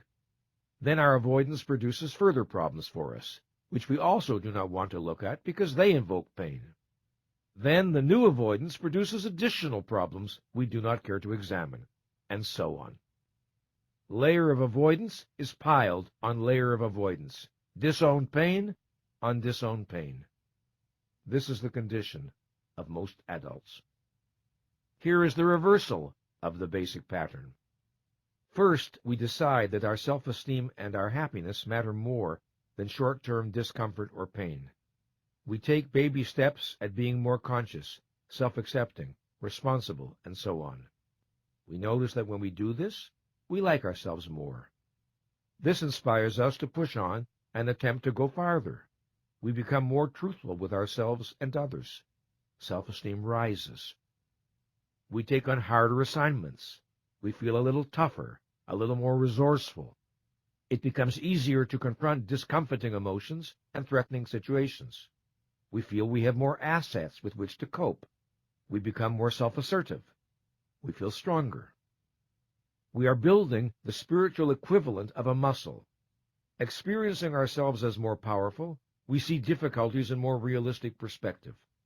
We may never be entirely free of fear or pain, but they have lessened immeasurably, and we are not intimidated by them. Integrity feels less threatening and more natural.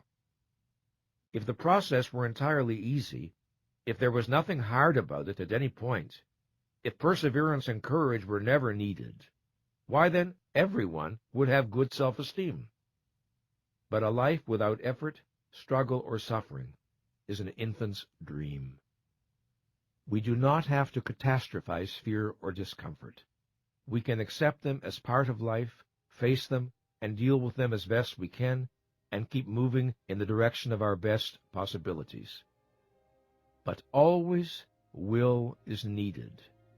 Perseverance is needed. Courage is needed.